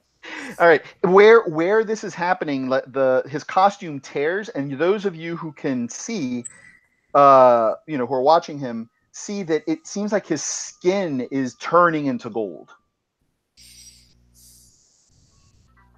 And he doesn't look at all comfortable about this, does he? No. This is not No. Yeah. So. Can I try and pull him out of there? You can try. This happened on what initiative were we on? 9. After me was 10, and then there was 9. So I believe that's 9. Actually, no. And then. No, it had a better initiative than 10. I think we're actually, because I don't think. Okay. I don't think the cowl has. Yeah, it wasn't using Iron Maiden's. Oh, okay. Not Iron Maiden's. Yeah, we can hear you. Hi, can you hear us? Uh-oh, I think he's lagged out. He's frozen on my end. Is he frozen on your end? Damn! Yeah, a little bit. Okay. That His looks like the interpretive tentacle dance overloaded the internet. Right? We might be stopping here because, Aldo, he's frozen. I don't see anything. So this could be a good place to relogs. Give him a minute and see what happens. Yep. So, dude, I really hope that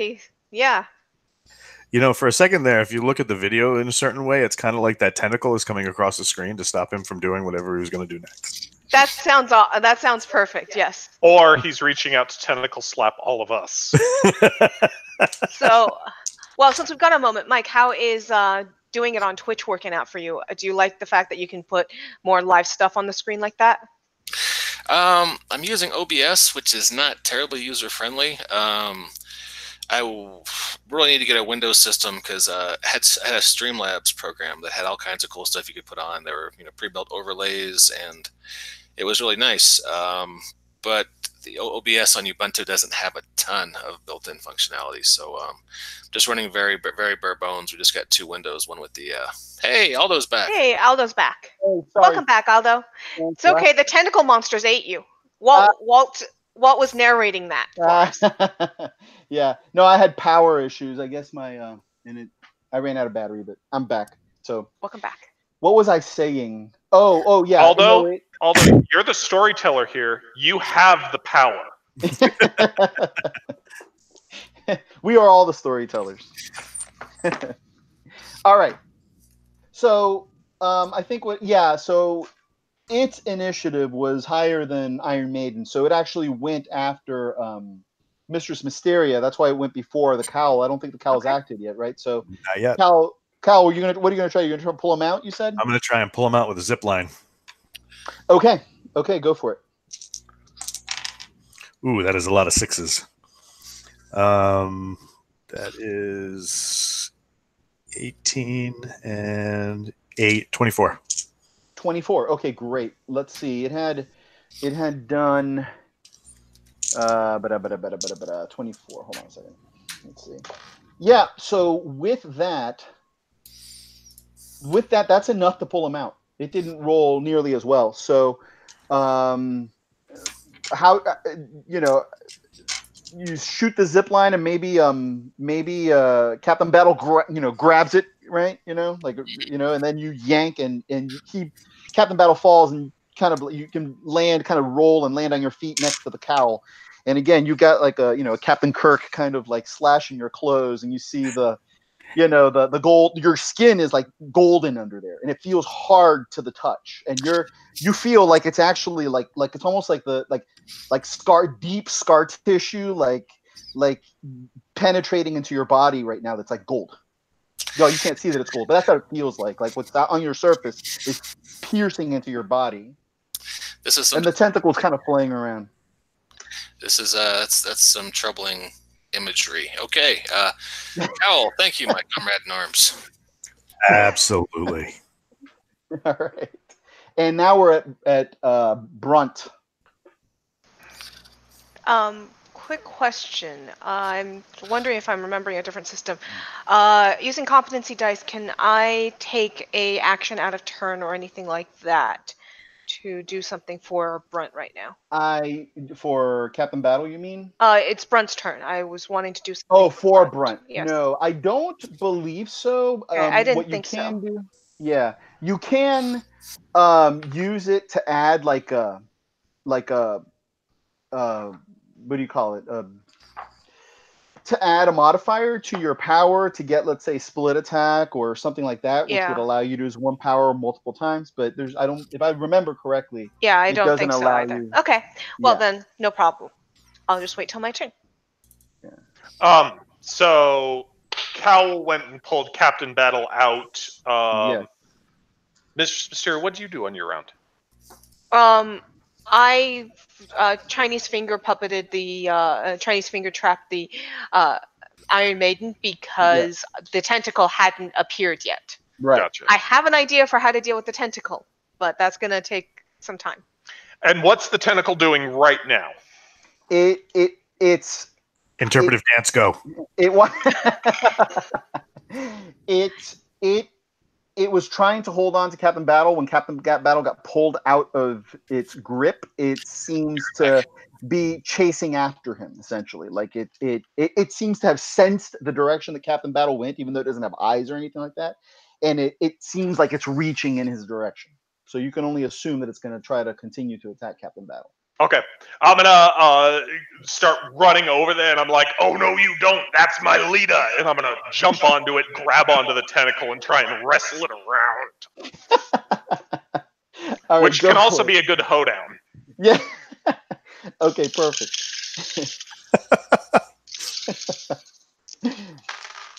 Oh, see, here's Dice Karma. We're up to 12. Let's see what our last die cock. 12, 14. No, 16. 12 plus 4, okay. 16. That's math. Okay. Okay. All right. So you grab it, you get a grip of it, you try to kind of like hold it down, but it's not exactly molten in the sense that it's not hot to the touch right now, but it is actually that's not true. I'm sorry. It's not hot enough. It's not hot to the touch enough to burn you, right? But you grab onto it. You seem to get a pretty good hold of it.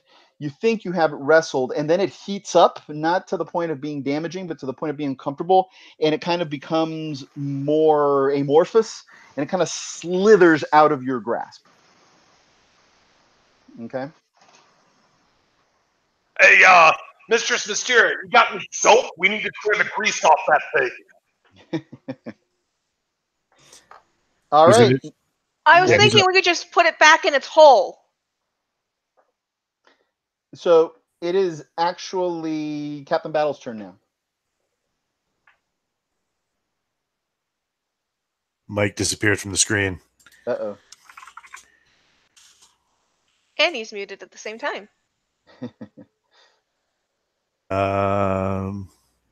He might be chasing more golden things or looking for a scrub brush for his waist.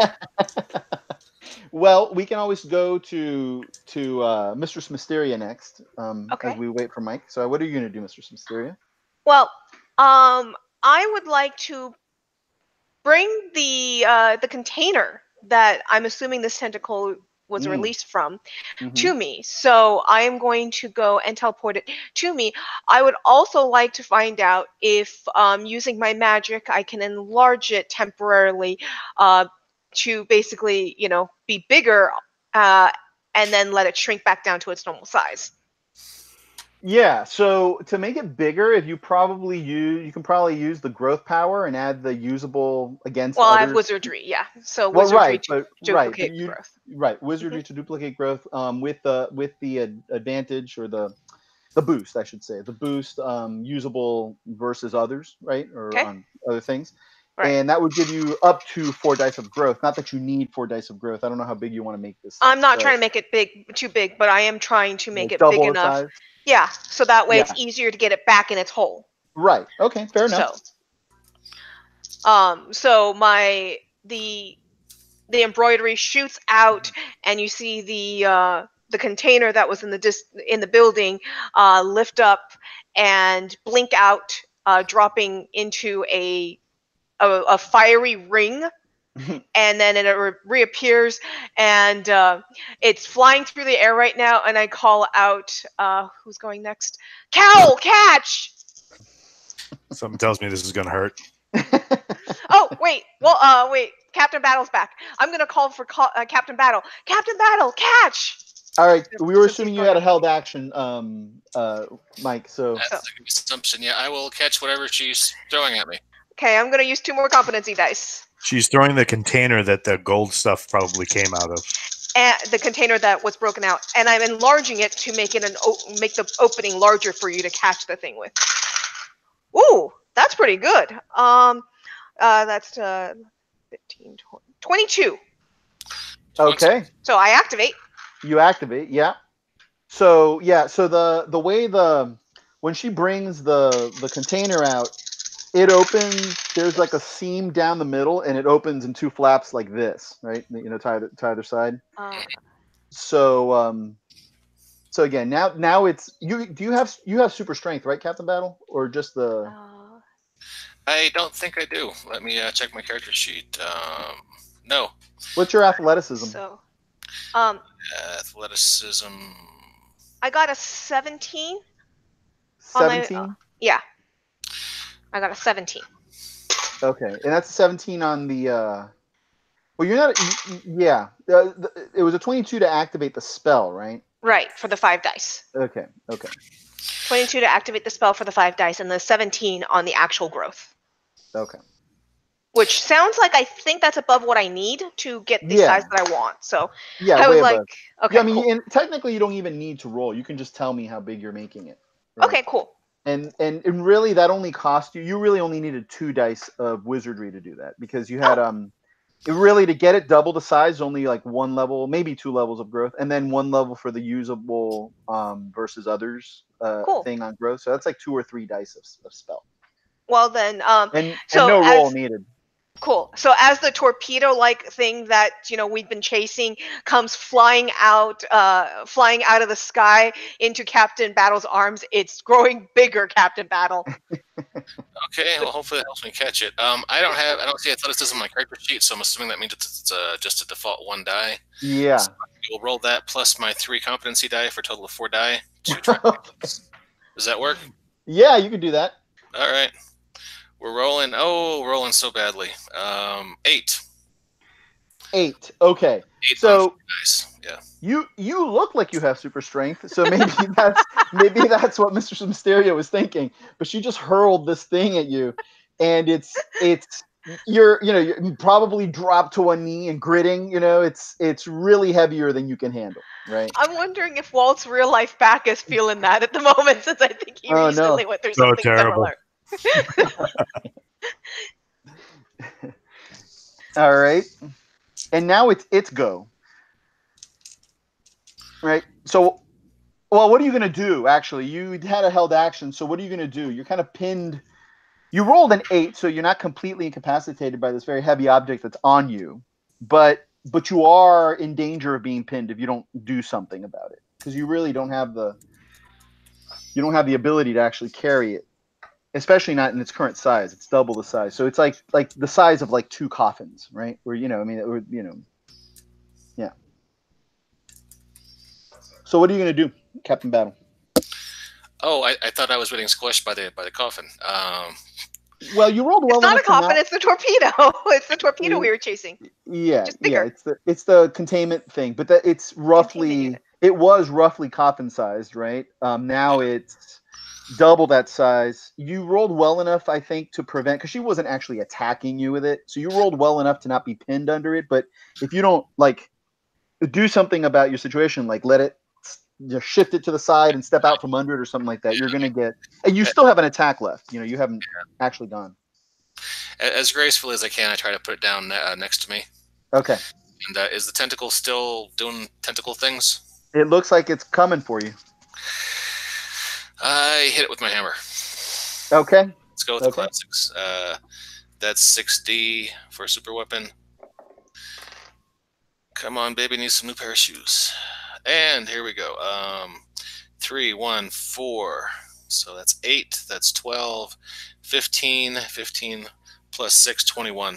Okay, you got a die of damage on it, which is the first die of damage that it's taken. So you hit it with the hammer, you swat it to the side, and it does kind of get blown to the side, but it just kind of like snakes right back towards you really fast, trying to wrap around you again. And how are you going to defend against this? Let's see. I blew my competency die last time. Defending with martial arts didn't seem to be all that great. I just used super weapons, so I can't use that again. You can use your hammer skill. That's just 4D though. Can I use a resistance plus an aptitude or not so much? No, and for supers things don't stack like that. Gotcha. All right, then I'm going to use my my hammer skill, try to bat it away. So that'll be 4D6. Okay. All right. All right. Rolled a little bit better. 15. Ooh. All right. It rolled a 14. So it came, straight to like wrap up around your arm or something like that. You twirl your hammer and just kind of bat it aside. And it's kind of like coiling in between your legs and stuff, trying to wrap you up, but it hasn't gotten a hold on you yet. But it looks like it's very intent. It's like bonded to you or something, and it's trying to finish what it started. Now it is the cowl's turn. Another ensnare grenade. Okay. That works.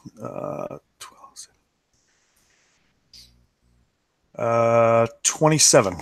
Oh, well, I rolled really poorly, and it's been diminished by the blow that Captain Battle just did to it. So the goop goes, the grenade explodes, and it was kind of its movements actually like entangle it in the goop even more. So it's like really nicely wrapped itself up in the goop as it's hardening. And it is, let me see, you said 32, you said? 27. 27. It rolled an 11. So 1, 2, 3 effect. It is not totally immobilized, but it's almost immobilized. Oh, come on, Brunt. If you want to throw in the container before I get to this thing I was talking to you about, Brandon. Sounds like you might be able to. Is it my initiative now? Yep. I was waiting on GM to confirm. Oh, I'm sorry. Yes, it is. It is. I'm sorry. I was thinking of something. I look in amazement at this, cock grenade that he threw, and I just take a moment and I look at Cal and I'm like, "What is the secret of the ooze?" I'm gonna go ahead and get that giant coffin that almost killed poor Captain Battle, and I'm gonna try and start shoving this tentacle into it. Okay, no problem. With the size, with the increased size especially, it's not difficult. What was that? That was like sounded like Sorry about that. Oh, that was you. Walt's hungry. Yeah, it's my stomach. So yeah, if it hadn't been for the enlarged size of the container, it probably would have been difficult to fit it in because of the awkward shape that it's in right now. But with the increased size, you're able to just basically throw it in there, and you can just shut the doors on it if you want, and it'll be. That is exactly the plan. I'm big, so I figure I can move this enlarged photon torpedo around. Maybe we'll shoot it into space later on. That has yet to be decided on. But then my super strength to maneuver the thing and try and shut the door on it. Okay, perfect. No problem. You can do that. Mike, are you there? Can you hear me? Yeah, right here. Okay, good.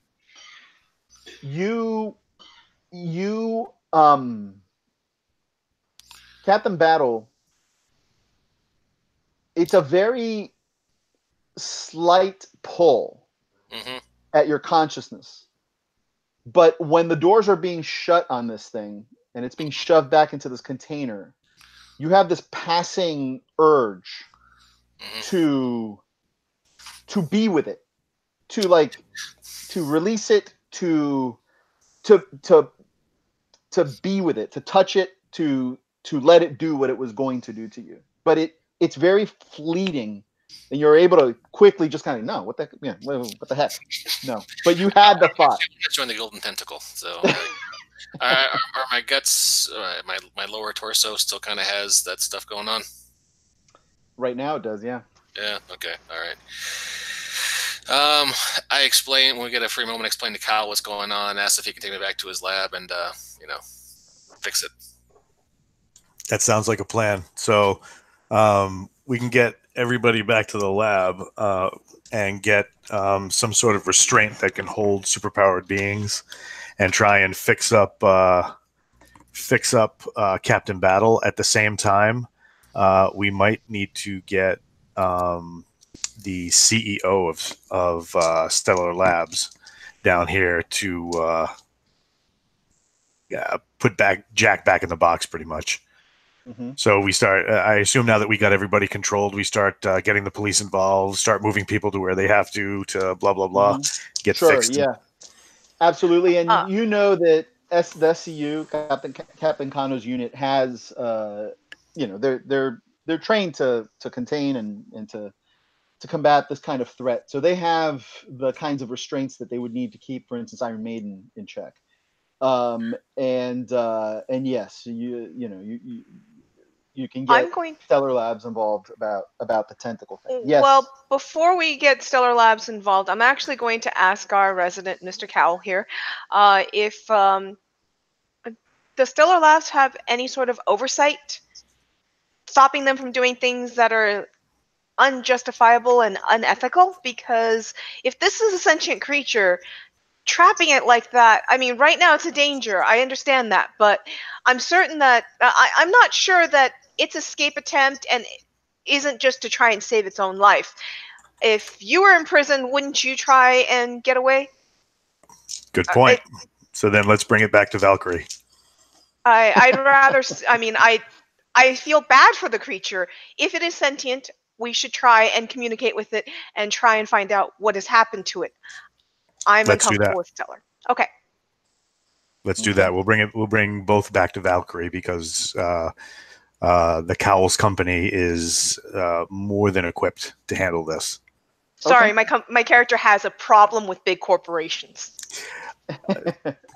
Yeah, then it's not my company. I'm just. Valkyrie is a friendly big company. They're like Ben & Jerry's or Apple in the 80s. All right, folks. So we can do. There's still a few things to wrap up, but if you want, we can hold there and then do that wrap up. If we continue this, which I'm more than happy to do. Absolutely. We can take care of that stuff at a later point. I'm Sounds great. good. I had fun, guys. I did too. Thank you all. It's been a pleasure. Again, this whole online thing's pretty new to me, but I'm enjoying myself immensely. And thanks for letting me tweak my personality a little. I was a little less straight-laced this week. Yeah, no, that's perfect. It was fun. She was a lot of fun.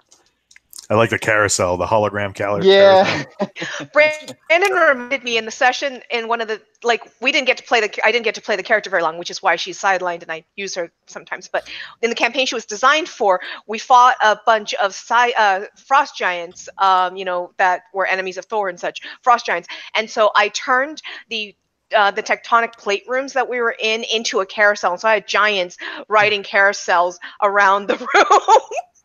That's great. Right on. Cool. Do we want to do one more session, or do we want to wrap it up here? How do you guys want to proceed? I'm great with one more session. Yeah, why not? That way we're not rushed. Aldo, does that work for you? Yeah. Well, what's left of this adventure is really mop up. If we were to do another session, we would actually be doing the second adventure in the Superverse, right? So I'm game for that. Let's do the second one. Now my availability is limited for another month. I wouldn't be able to play again until spring break, which is in exactly 4 weeks from Monday. Is when my spring break. Well, exactly 4 weeks from today, I guess, is when my spring break begins. So we reconvene in 4 weeks for session 3. We love I'm it. fine with that. Yeah, I All right, would cool. love that. So, invitation sounds good. Anything else we want to talk about before we wrap it up? Nah, I think it's good.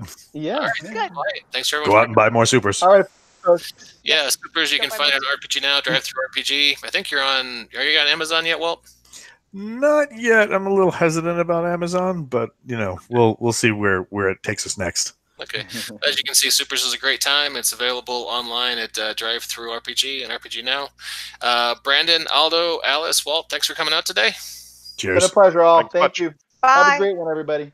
And to our listeners, we'll catch you next time on the Banff Podcast. Peace. All right. Okay, folks. Walt Take care. actually logged.